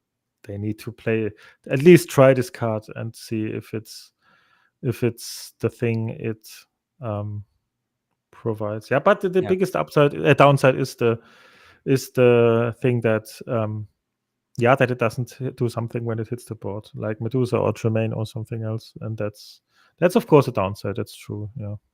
But maybe it ends up being powerful enough that the ETB effect doesn't matter.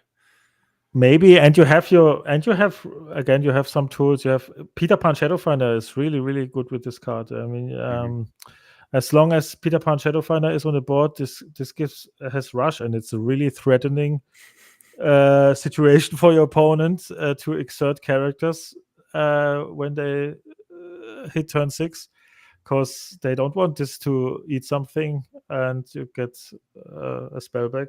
So yeah, I could see many synergies with this card. So Yeah. I will say too, like this is one of those cards. We don't give financial advice here on Let's Talk Lorcana, but sometimes you see cards like this. Let's say this doesn't see a lot of play, and it just kind of like it doesn't find a home, and consequently, it's not that valuable. Let's say it's sitting at a few bucks, $5, $6. This is one of those cards that you get 4 of just in case, because one day somebody's going to break it and it's going to see play as more things get printed. It's just a card that will one day just be bonkers. What I want to say that the when we made the list, not all cards were revealed, and I think one card that revealed today will take a spot here, probably for the twin shot, to make my haters quiet. The Calhoun, or how's she called? I can't remember her name. Oh, it's called yeah. Calhoun. It's Yeah, a steel 2-drop. The Wreck-It Ralph character. Yes. I think she's really, really good. It's a 2-drop, uninkable 3/2 with resist 1. And if she banishes the character in a challenge, you get 2 lore. That's a lot for a 2-drop. I don't know if you know it, but I just wanted to mention that this is probably would replace the Twin Fire for me. Yeah, because I think that's really, really, really good. Could see this in a lot of decks. I don't know how you feel about it, but I think this is really powerful. It sounds really good to me. I haven't had a chance to digest today's cards yet, but okay, yeah. It sounds. I mean, at first blush, it's one of those that you're like, yeah, that'll see play. I did have one honorable mention only because you are, we're all Emerald Amethyst fans here, and I love this card. This is good. Yeah, what do you think? This is very good card. It will most of the time get you 3 lore. I think, because these cheap characters, your opponent nearly always removes by challenge. It's when it does 3 lore, it did his job. Which 1-drop does 3 lore? Not even Merfolk or Maleficent does that. So I could see this replacing Merfolk maybe in green aggressive strategies, just to give more room for uninkable slots. Needs to be tested, but it's a really good card, and I think it fits very well into green purple. And I will test this card, of course, because it's all what we want. if our one drop does 3 lore, we are happy. Yeah. You know. I agree. I mean, Also, like- I could see some situations where if the opponent plays Chernobyl, and then they need to 1-for-1 trade this if they want to remove it, but they won't probably. So it's quest another time, and then it does much for it costs. Yeah, to your point, I think this is one of the things that maybe power creeps Merfolk.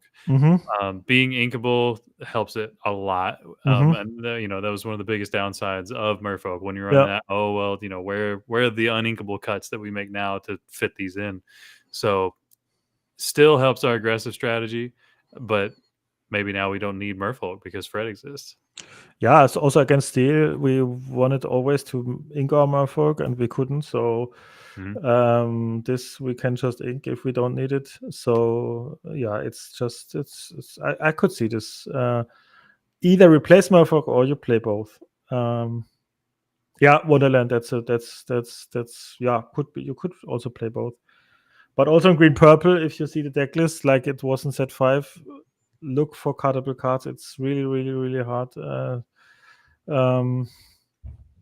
So we have to look for space, and I think it's probably it's like you said, Logan, it's probably power creeps Merfolk for me.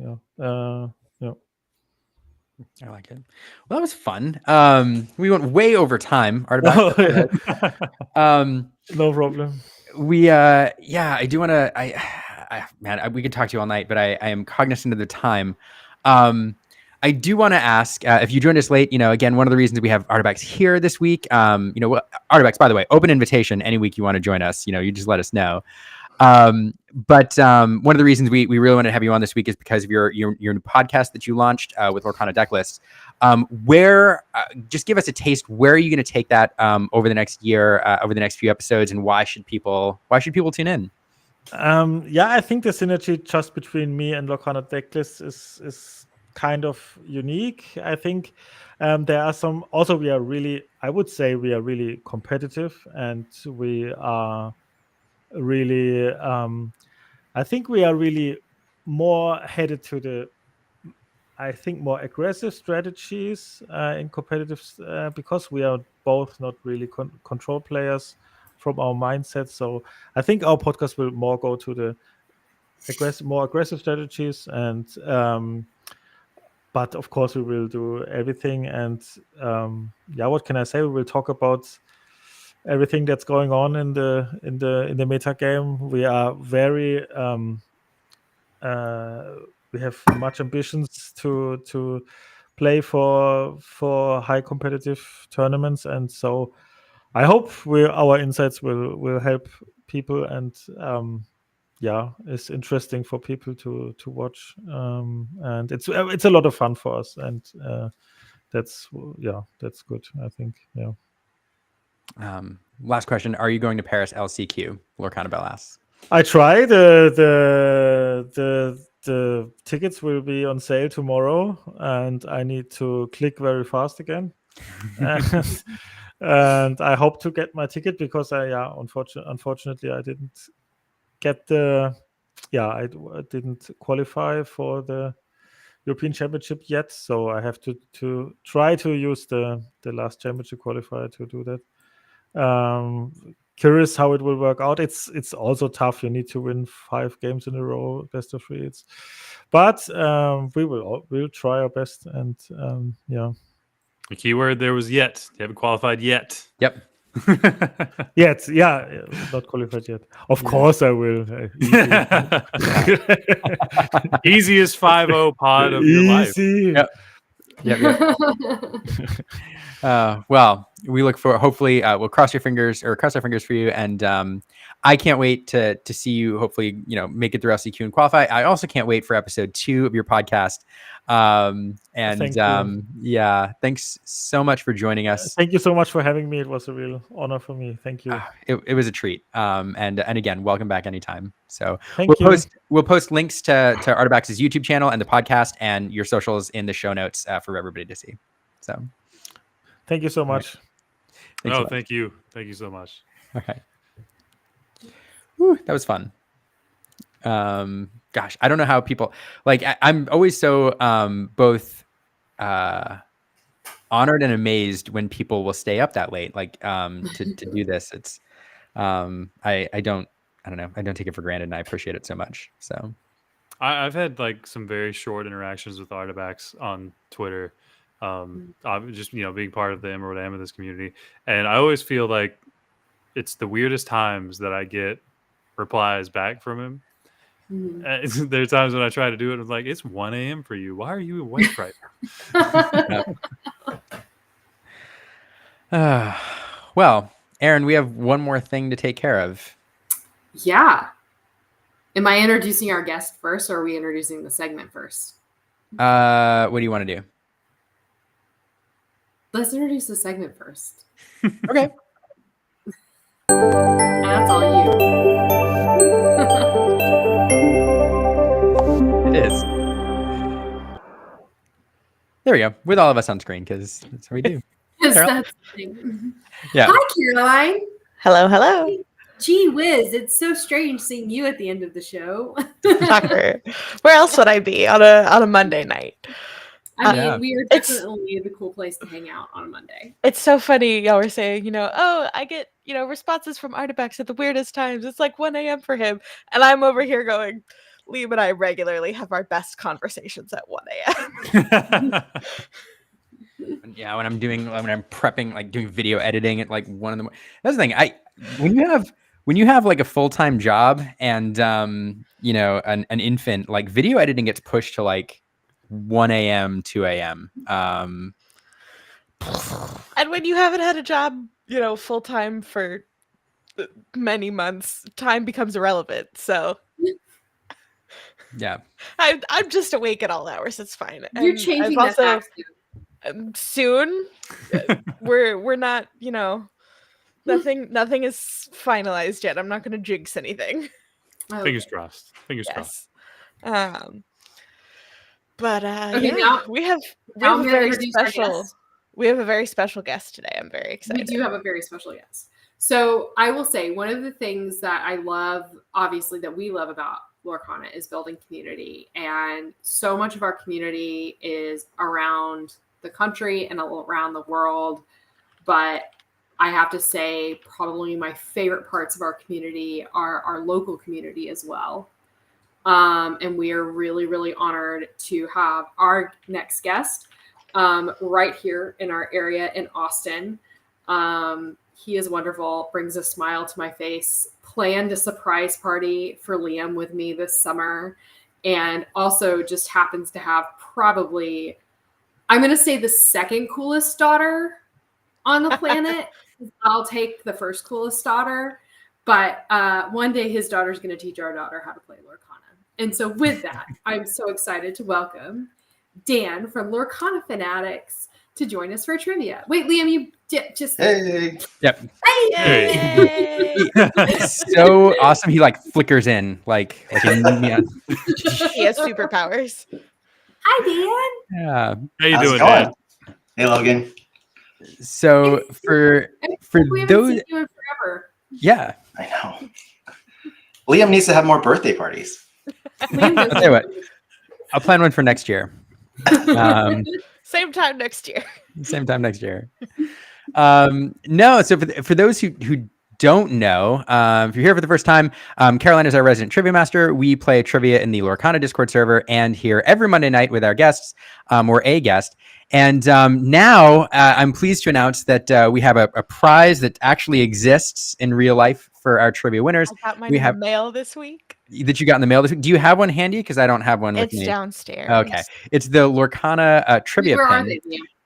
Are they in the kitchen? They're in the office. I'll be right back. In the studio. Yeah. But yeah, so we award one a week to one of our guests, and if you're a monthly winner on Discord server, you can earn one of our coveted one of 150 Lorcana trivia pins. And Very so exclusive. Dan is here this week to get some practice for trivia on his upcoming cruise and to try to win one of these. I'm ready for mine to come. Yeah, last Okay, week. Logan's is in the mail. Good I'm practice. so excited. Yep. So Dan, for you, there's one rule to winning, and that is that I have to be able to hand deliver your pin. There you go. Deal.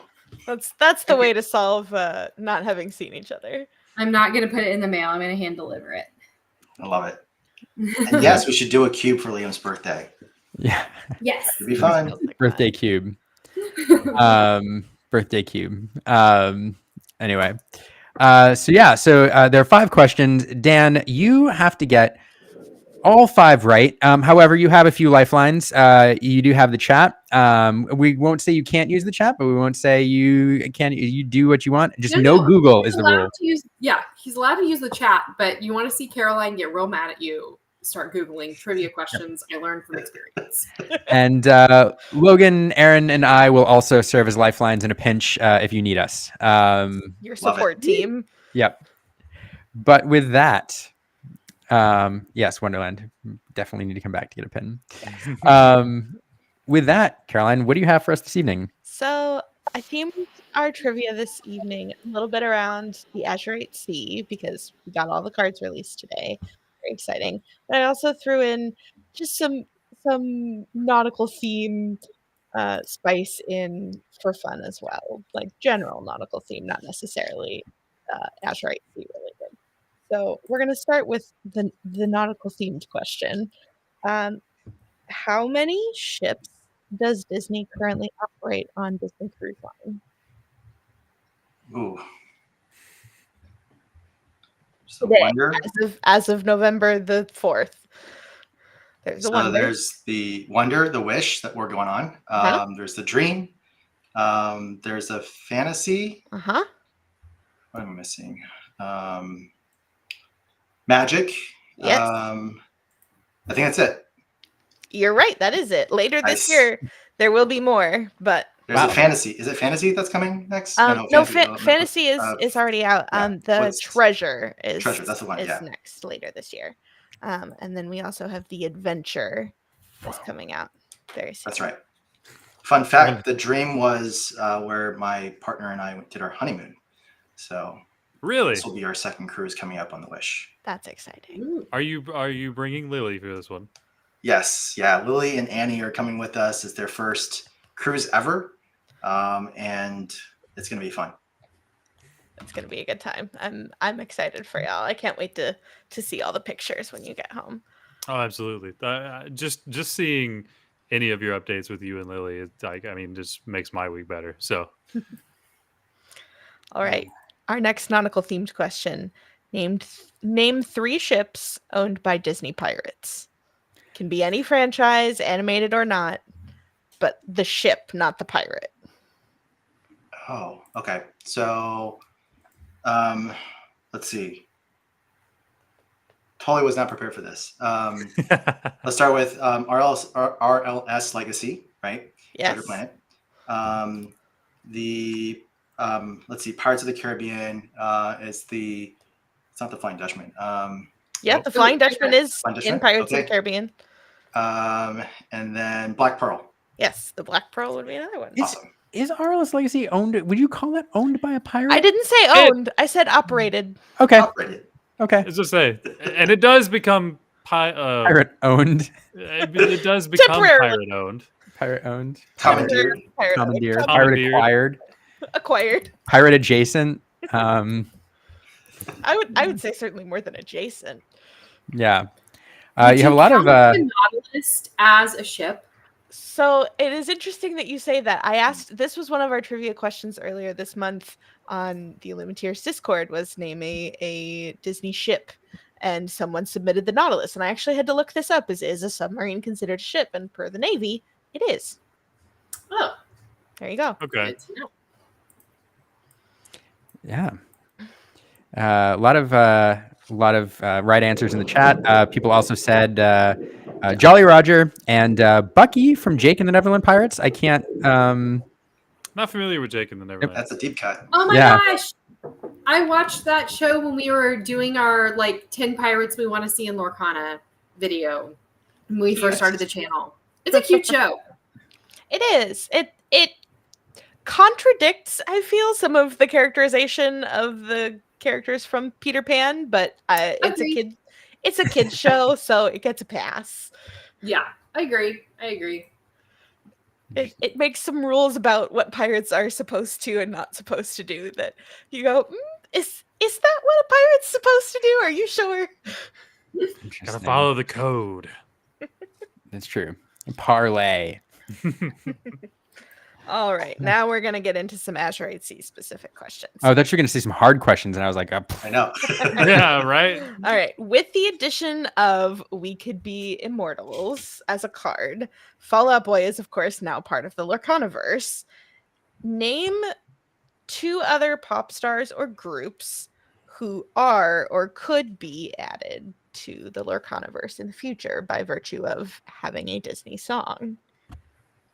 you say pop stars or groups? Or groups.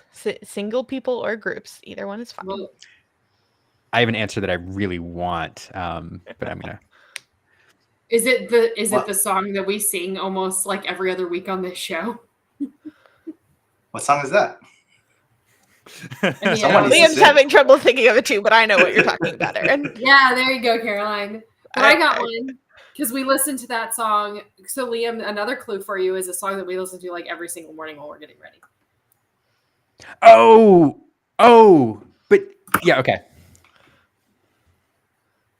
So Dan, just do go you back to know the that question. one? The song that Liam and I listen to every single morning while we're getting ready. You that know, one? I wish I did, and I wouldn't say it if I did because that would be really creepy. I mean, Annie and I listen to Eye to Eye pretty much every morning on the way to school. So, Magnolia Park would be excellent for her. She would definitely rock out to that. Wow. She prefers the cover more than the original. But Well, there you go. I was gonna be like, at first I was like, that's Tevin Campbell. And I'm like, oh wait, no, the cover. Good, all right. Technically, yes. I will give you credit for that because the cover version is excellent. And also, I love that you've already shown Annie that song and that version too. yeah, the whole new sound dropped, and I think that's all we listen to. Between that and Disney Lo-Fi, it's like, do I want an upper or a downer for the morning? So there you go. So if we there's stick one. with that, Magnolia Park. Newfound Glory and Yellow Card would be 2 Oh, other I bands. feel like the cover. I mean, that's legal. I feel like it's kind of cheating. I was making an exception for that one. Let's Okay. try a second answer. All right, I could use some help because I would say literally all that is on my Spotify playlist right now is the new album and then Disney Lo-Fi, the one with the Minnie Mouse cover art. Oh, Excellent. can I give him a hint that might Sure, tip him go off? for it. Think Tarzan, Dan. Tarzan. So Phil Collins. Yeah. Yeah. Nice. And then there's Aaron. What you want to give the hint on the one you're thinking of? Well, there are I mean, other you ones can just in the chat that I'm like, oh, I honestly prefer that. But Yeah. the one I was referring to, Dan, is Think Zootopia. Oh, well, obviously Shakira. Yes, So, she's Yeah. already part of them. Yeah. yeah, absolutely. Yeah, there's some Right. great answers in the chat here. Matchbox 20 has been That said was the several one- times. Matchbox Ooh, That 20. was okay. I'm like Little Wonders, 100%. Technically not Matchbox 20 though. It's actually just- Rob Thomas. it's just billed Rob as Thomas. solo. It's the same as Oh, it's wait. just Johnny Resnick and not the Goo Goo Dolls for I'm Still Here. Yeah, I was about to say, up until this set, my answer always go to was Goo Goo Dolls, but now we Yeah. have it. Yeah. Literally my Ooh, favorite Idina Disney song Menzel. ever. Dina That Menzel. was Look at all these. So we do Less, have less pop star, more Broadway, but I'll count it. Smash Mouth. I think this is a Shrek reference. I don't. This is a Shrek reference. okay. Yes, Shrek that is not a Close. Disney film. Queen Latifah. I think Wonderland's just throwing things out there. I can't think of anything there. We do have, you might Rascal Flats. Rascal Flats is a great answer. somebody did have Rascal Flats here, Heather. Yes. There we go. Nice. Also, The Rock. Great. Yeah, the one out Rock, there. is, The Rock is already Although Would you call him a pop star though? No, Like, so I would I mean, I feel like by the verbiage of your question, I'm not sure that I would count The Rock. So hold on, Wonderland's Queen Latifah, she played Ursula in the live Little Mermaid show. So like, there are lots of people who have played characters and done covers. Again, Ursula in the I Live was was I was making an exception for No. You're thinking different you're live thinking Ursula. Melissa McCarthy. Yeah, it's different. Oh, live. okay. That was different- the different Hollywood Bowl. Tina Menzel. Queen Latifah was on the live television version. Brad Paisley. I think that's also a Cars Cars. reference. Oh, okay. Yes. Oh yeah, Wonderland. Yep. Da-da-da. Rob Thomas for Little Oh, yeah, Wonders, Andy Little Warhol. Lore. Man, look at all these. Someone said Hannah Montana, and while you might think that that's a silly answer, Miley Cyrus was the voice of the female protagonist in Bolt, and so the song that she sings, "I Thought I Lost You," Yeah. in that film would absolutely. I was also like, Is that is there 100% from not the a silly heart? answer. Hannah Montana for sure. Like, I mean, Miley Cyrus, Hannah They Montana. they could put Disney shows in Lorcana. I wouldn't necessarily go for it, but like they could totally do it. if Both we get underrated. Disney, Cheryl if we get Crow. Disney shows before we get Kingdom Hearts, I will riot. I think Um, the only reason that might happen is purely a rights thing with Square Enix. But we're getting off track. What Yeah, what so is okay? Sinead O'Connor. Is this another where I think this is a cover Okay. reference. I'm not 100% on that, but Okay. R&B. I wasn't sure. R&B knows his stuff, so He does. I'm gonna He wait for does. his answer. But I we're don't gonna know. move on in the meantime. I don't know who this is. Okay, I'm sorry. I'm having too much. Brendan Urie, that's the lead singer of Panic at the Disco, who did the cover over the credits for Into the Unknown for Frozen 2. Oh. It's like the song was written for him and not Idina. It's so good. Speaking of credits, the song that I wanted to say was "When Can I See You Again" by Owl City. A great choice. A great choice. Not only because it's a great song in the credits, and I love Owl City, but it's also a song that plays at a Disney parade now, which is a lot of fun. Anyway, all right. Next question. So this set, we got a lot of characters as pirates, including Mickey and friends, but Mickey actually did not appear in animated form as a pirate until what year in Mickey Mouse Clubhouse?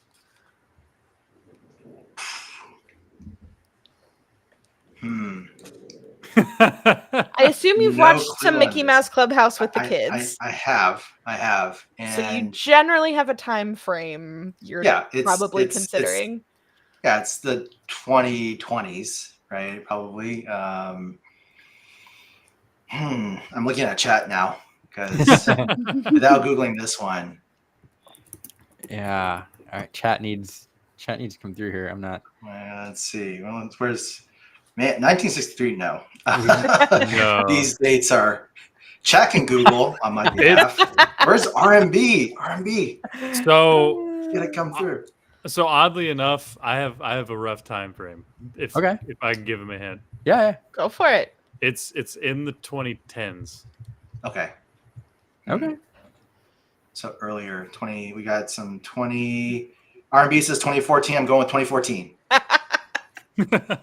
R&B must also have made himself made use of his resources very well, because yes, it is 2014. Just rubbing that bald head. We said that we can't Google. We didn't say that the chat can't Google. That's true. There's nothing against chat Googling. That's fair. Loophole. So you knew who to trust too, which is a skill. So absolutely. There you go. So I did have a rough time frame for that, just because I couldn't tell you what. I knew it was 2010s, but I didn't know when, because all of my cousins and my little brother were around that time frame. So I distinctly remember, like, look, that's Mickey as a pirate on the screen. I don't see that every day. And what's interesting is they're actually in the very early days of Mickey Mouse cartoons. There was a pirate cartoon in development, like based around like Robinson Crusoe kind of lore, similar to like Brave Little Tailor and the other one that I can't come up with right now. Steamboat Willie? No. Jack and the surely not. Beanstalk. That's the other one. Okay. We don't know what Mickey was up to on that steamboat, by the way. He could have been. That might not have been his steamboat, you know? And it was scrapped for some reason. It was in development like 1930, 1940, and they decided not to do it. And I'm kind of bummed about it because I feel like that would have been a great choice back in the day. But at least we got it, you know, in modern times. All right, last question. So Dan, you got to reveal a card this set with Lily for your first time. You revealed Ambush featuring Peter Pan's Lost Boys. We have cards featuring every Lost Boy except one. Oh. Do you know which one it is? I will accept the animal that he wears a jumpsuit of rather than his name if that's all you've got. Let's see. I'm trying to picture all the different outfits. There's fox, I think I know. raccoon. I don't remember any of the names. I am lost on this one.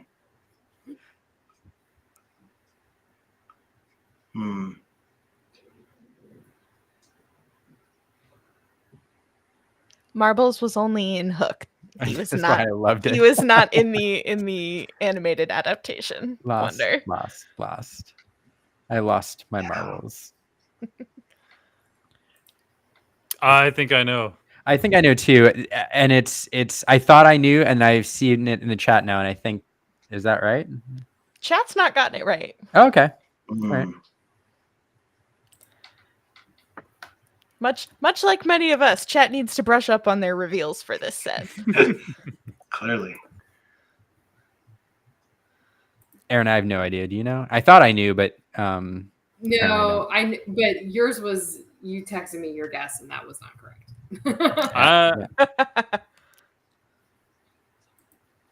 Yeah, where's like Lorcania? I need some.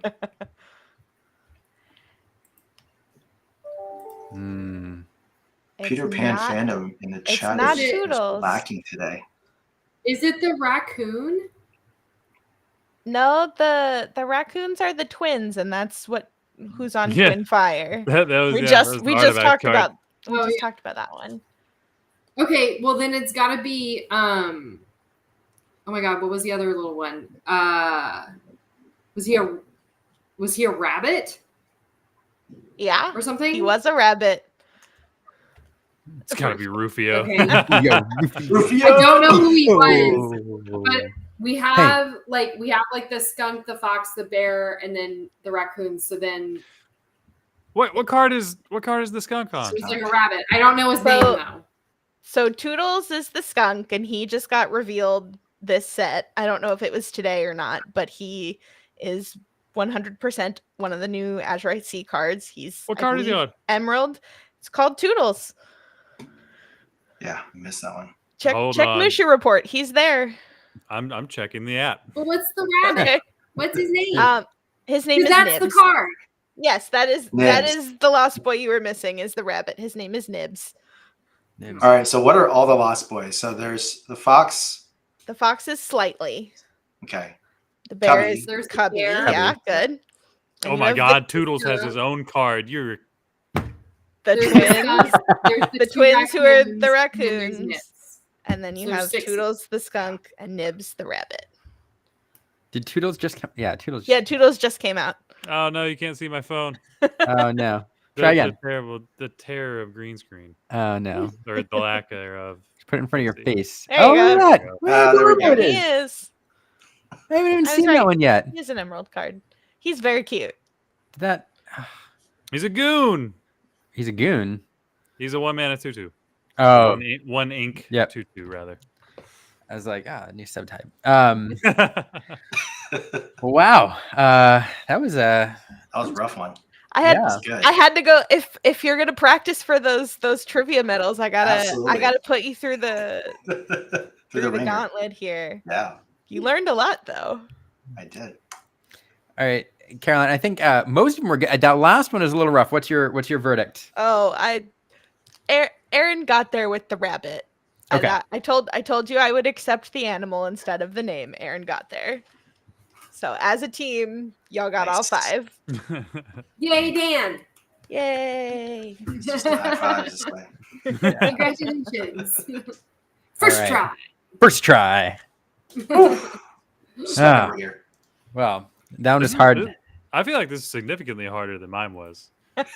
If you had come out, if you had, They do vary week to week. I Look. do play to my audience typically. if you had come out the gate last week with how many cruise ships does Disney run, I'd have been like, I will never have a pen on a cruise ship. Yeah. Wonderland was immediately like, oh, she's out for blood. Yeah. And then of course, Dan right up to the channel was like, bam, I won't even, I'm not just going to tell you the number. I'm going to name them. Yeah. Yeah, I didn't even. I could have asked for names. I didn't. Dan had it. Dan had it on lock. I think even if had he missed one, like just knowing the names of the 5 ships gives him an extra point. That's Honestly, insane That was knowledge fun. that I would have never. But I mean, it helps that he's about to go on one. That's true. listen, he only needs to know one cruise ship name. He named all of them. I love it. Thanks for having me, guys. Thanks Absolutely. for Thank you for being here. coming on the show. Have you actually been on? We've done other streams together. Have you actually been on this show before? We did a cameo, right? So Yes, Lily you and I did. did a cameo when you had Jack on. Yes, you did. That's true. But That's we have right. not done a full live show. You know, part of it is You gotta just fix bedtime, that, Liam. right? Is difficult, but you know, we can make it happen. Yeah. Well, Maybe over the summer. Summertime's good. We'll figure it out. All right. Well, thanks for being here. We did a little bit of an introduction up front, but where can people follow you and Lily in your Lorcana journey? Yeah, best place to follow us is on X, Twitter, or Instagram at Lorcana Fanatics. We, again, as Aaron so eloquently put, you know, we really focus on community, engaging the community, parents who have kids who play together, or go on quests together. So it's been a blast over this last year. Again, got to go to Seattle and compete in the challenge most recently. So I've been posting a lot about that. But I think next on the horizon for us is we are planning a juniors tournament for I think early January. So our local LGS, Game Castle Austin, is going to be helping us host that, and hopefully Liam and Aaron might do maybe some casting for our young Illumineers. That could be fun. Maybe we'll see. We'll see what happens. We're so excited. Yeah, it's great that you're pulling that together. I love it. And I genuinely have to say, Dan, like just from me, seeing your content and watching your and Lily's journey through this past year has been awesome, and getting to meet both of you has been fantastic. I think the first time I met both of you was in Chicago, and That's right. Yeah. was head over the heels, like just so excited to meet Lily. First of all, she's awesome in person. So if anybody hasn't met Lily before, obviously talk to Dan when you're at a challenge first to see if it's cool. But Yeah, Logan, you helped Lily, I think, feel so welcome in Chicago, right? I think that was like our first time going to a major event. Liam was, you know, obviously busy, and so it's hard to track him down. But no, I think that was definitely the perfect event for us to go to. I think it was also like the right size. It was the only one that really didn't double in size, right, because of the venue. But it was really the perfect one for us to go to. I'm glad that we made that jump, and it was fun to see how PPG, you know, really evolved. From Chicago all the way to what I got to see in Seattle. So it's great. Yeah. Well, it's You've got high level players fighting over who gets to coach Lily as she grows as a player, which I think is...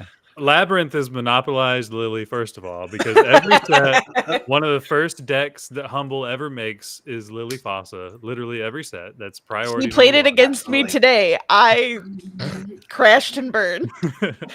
So Humble always has his Lily deck that he makes. And if I ever have something to say about it and Lily wants real coaching, all Dan has to do is ask me. And You're gonna have to fight RMB for it because he just called dibs. well, look, I'm talking to Dan right now. That's true. RB isn't on camera, so R&B's like, where to stream link at? I'm just Logan, imagining you're like, Lily sit play down, testing R&B. with each one of you. Yeah, that's true. You're on stream and he is not. Okay, tryouts to be Lily's coach start next month. Yeah, we'll have a tournament competition to yeah. I think actually though that could be really cool to pair junior players with pro players as like coaches if other top players wanted to donate their time in that kind of a way. Like if that's something that you wanted to facilitate with this tournament. I know there are a lot of other logistics, so I'm not trying to put more on your plate, but also I feel like that could be really cool. I love this. I think this is a whole different idea and we'll make it happen, right? I think there's one interesting thing, maybe just if it's okay, I know we're late, but some of the early polling I've done with the parents for this event, I thought, look, there was an awesome event that happened in Florida, right, where there was a tournament. They made custom play mats. Kids walked away with boxes as prizing. It was fantastic. And I thought that was sort of like the kind of initial vision for what this could be, right? I had a chance at the most recent Set Champs to talk to a dad and his daughter. And he has another daughter, and so we got to talking about that. And what I've noticed is that we have about 5 LGSs in our collective Austin area, and there is a parent-daughter almost in every single LGS, but we don't all come together. And so the vision was, let's bring all these awesome families together, and at one event. And I thought, the competitiveness would be really exciting. But what's interesting is, so far it seems like the kids just want to play other kids. And I think, again, I think there's all these ideas that we as adults could have about what makes for a great experience and how cool would it be if we get, Labyrinth to donate, some booster boxes or play mats. But no, I think what they really want is just a space to play each other. And I think that kind of in a way breaks my heart, but also gets me so excited about what we can accomplish and what we can do. And so I think for this first one, it will likely end up being more of what Enchanted Kim has done with her Disney kind of tea party sort of style events.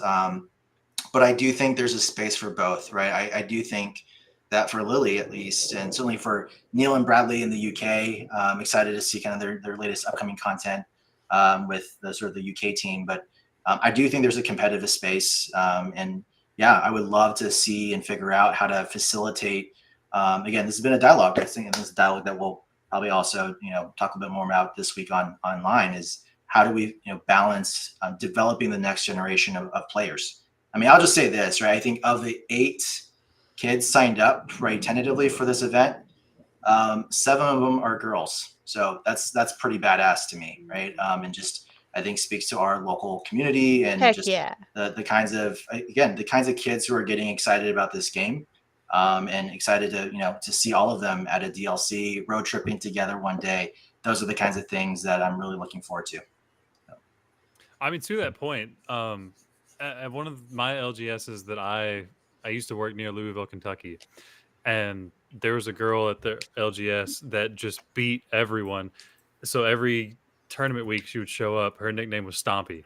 She would walk through the door and everybody would go, Stompy, Stompy. So that's amazing. And she was awesome. Like genuinely really good player, made so many cool decks. And to your point of having this space for kids, they really want to play other kids.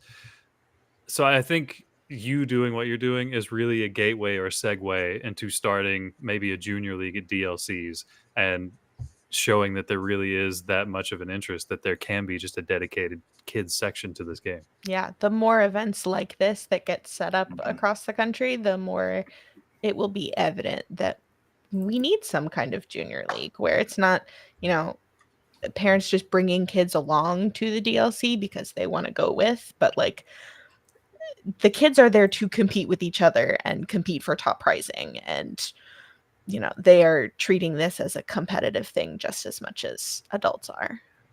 Yeah. One other thing I mentioned too, there are, not just Lily, who's, been very not very public, but we've watched her Lorcana journey, and she's inspired a lot of other players. There's a lot of other kids who are also kind of public faces for the young players in Lorcana. I'm thinking of Dana. I'm thinking of Kyla, Riley Hostler, Lucas Arano, who has done very well in challenge, and all these players have done really well. Caleb. So not only are these players out there, but I wanted to mention too, we were talking about coaching. If any parents are out there, or young players, if you're watching right now, a lot of these kids have also offered to coach, younger players as well, who are just getting into the game. I know Luca has been very public about it, and several others, and they've all been playing each other. So if you have, a young player at your LGS, or maybe you're a parent and you want them to improve their skills, or even just meet other kids who are playing Lorcana, they're out there and willing to do that to help grow the game. So they're there. Look up, and you can connect with a lot of them. If you look up Lorcana Clubhouse, we do a show, I don't know, once a quarter, where we try to bring some of these kids together. So yeah, that's fantastic. So anyway, but I can't wait for that event, Dan, and you've done all the legwork to pull that together, and I'm really excited to hopefully it'll be great. It'll be great. To Steven's comment in chat, would love to see the DLC head judge introduce Ryan Miller, who introduces George Machado, who introduces Daniel for the head of DLC Junior. I think if there were anything that were going to get Dan away from his job as it is right now, it would be doing something like this for his daughters. Yeah. So. Absolutely. Yeah. Well, thanks so much. That was a really fun way to close. So thanks so much for being here, Dan, and thanks so much for I don't know, once again, I mean, doing what you do and talking about the importance of creating a space for young people in the game. I don't know, just makes me happy. Yeah. Thank you. Yeah, and we gotta like start some kind of network to connect all of the people who are doing things like this for these young players, such that y'all can start to kind of make these things synergize together. If you're not already doing that, because you might be. Yeah, a little bit. I would actually give a shout out. I think Dana and her father, Adam Fisher, they are so good at that. I mean, they're pros, right? I think they've been really helpful. So a lot of times when I meet someone, I'm connecting them with the two of them, and they're really helping facilitate a lot of different conversations. And I think even what's interesting is I think we're at a point now where, as I've met folks at the DLCs and even just across Discord servers, they're like, by the way, there's this kid who plays, or there's this parent who plays with their kid. And so it is slowly coming together. I think one of the challenges is like, I don't want to create yet another Discord server, right? But I do think that there's a lot of opportunity. Again, look, parents, we're some of the busiest people, right, in the world. On top of our day jobs, and on top of working on content at 1 a.m. in the morning, we see you, right? But again, I think finding that right balance is exciting. Look, I mean, we just opened a new public library. We just posted about how awesome our library is, and the optimal time would be like 3:30, right, after school Lorcana at the library. But just trying to figure out how to get the buzz and the ecosystem and the excitement for that is going to take some time. But again, I think we're still so early in the marketing side, right, of Lorcana. And I think we're hopefully going to see a lot more gateways and limited quests in Christmas presents this December. And then again, I think as we march into the new year, the calendar year, right, I'm really hopeful for just people going, wow, this is a really fun thing, and hey, did you hear about this? And so we'll see how it all kind of unfolds, right? Some of it's luck, right, a little bit of pixie dust, but again, I think it takes all of us, right? It takes Team Labyrinth who cares so much, right, beyond just being competitive players, but really uplifting the community. It takes all of us. So again, thank you all. You all helped me feel inspired to continue to do what I do. Going to Seattle, right, the takeaway for me was, oh, this is a lot of fun. I did pretty well. I think I ranked in the 500th, right, place-ish. But for me, it was like, wow, I have an important part of this ecosystem, and I want to keep doing what I'm doing because it matters to someone out there. And if I can help change one person's life, that person one day will help probably change Lily's life. So again, that's worth doing. Yeah. Yeah. Couldn't say it any better. Not at all. Thanks. Awesome. Thanks again, Dan. And we'll make sure that we post a link in the show notes as well for everybody to follow Dan and Lily. So if you're watching, you can connect with them there. Thanks so much, Dan. Thanks, We'll get everyone. you your trivia pin soon. Love it. All right. Well, what a show. That's a wrap, everyone. It's a good night. It's a long show, but it's a good one. Yeah. Before I go around the horn and let everybody sign off, just a quick plug. If you're watching on any platform that's not YouTube, or if you're on YouTube and you haven't subscribed, we appreciate the support. Go ahead and head over there and subscribe. We do this every Monday night with folks from around the community, and occasionally do a pre-recorded video, which very few people watch nowadays. Well, I thought that starter deck video was very good that we just did, and I agree. yeah. So I mean, we're a little biased, but yeah. If you want to learn how to play Genius Reinvented, head over to our YouTube channel. But thanks everyone for watching. Thanks for the support. Logan, thanks for hanging out all show. It was longer than promised. Hope it's not too late. No, not at all. Like I said last week, I had a lot of fun last week. So getting the opportunity to come back, I was honored that you would let me do it in general. So no, thanks for letting me be here, talking to the people that I got to talk to. Artabax, obviously one that I've been following since early in the game, was one of the first deck profiles I ever saw that really made me go, wow, this is a deck I really, really want to play. So getting to connect with him online, and this was the first time I ever actually had like some actual, face-to-face communication with him. So no, thanks for having me. It's an absolute pleasure. Love being around it, and I hope I get to do it again. Oh, you're welcome anytime. And one of the ways I think about our mission on this show is, if there's an average, like 6 degrees of separation in the Lorcana community, if there's like an average number, our goal every week is to just continue to bring it down. So everybody It's still a little surreal to me just how many people in the Lorcana community I've gotten to be face to face with over the computer because of the show. Like, it's been really fantastic, and I think it's something that I'll never get used to. And the voice of Bucky, that was a highlight for me. Right? Yeah. That was a good one. Caroline, where can people follow you? You can find me right here at Lorcana Bell on Twitter, at lorcana.bell on Instagram. I'm on Discord most of the time, distracted by a really fun video game lately. So not necessarily all the time, but I always have my phone on me. So I am the Quizmaster in the Illuminator Station Discord, and we run games there pretty regularly. I took this weekend off, but Fergus came back with 20 card questions today, and I will be on with trivia tomorrow. Yeah. I'm always lurking in trivia. Aaron, that's a long show. Yes. Sorry. I was waiting for you to ask where people can follow me, and I'm like, where can people follow you? You've made it. You're already Congratulations. there. I've been here the whole time. you found me. No, it was a great show. As always, these Mondays are incredibly special and amazing, and so for the books. I will say this too, like monitor thing. We may have to like create 2 studios in the house. I was gonna say I really love not like being like right next to you. I need like a little bit of space. Yeah. Love you. But Yeah. I love my husband. I don't know that I could be right here next to him all the time. It's pretty cramped. Y'all, it took us 2 hours to film that starter deck video. Like 2 straight hours on camera. It was true. Woo! For a 17-minute video. I would love to see the blooper reel from that. No. Yeah. You might then question our love, and we don't need that.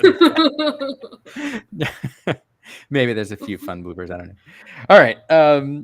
Thanks again, everyone, for watching. Thanks, everyone, for being here. Aaron, I'll see you in person at the end of the week. Where can people find? Oh, you. Oh, shoot. Senulous? Yeah, Logan, I'm sorry. Oh. I don't know if you asked me. I don't know if you asked me before. I was just kind of on a rant. No, you can find me on Instagram, Twitter, at Zenulus. You can also find me in the Labyrinth Discord. Also very active there.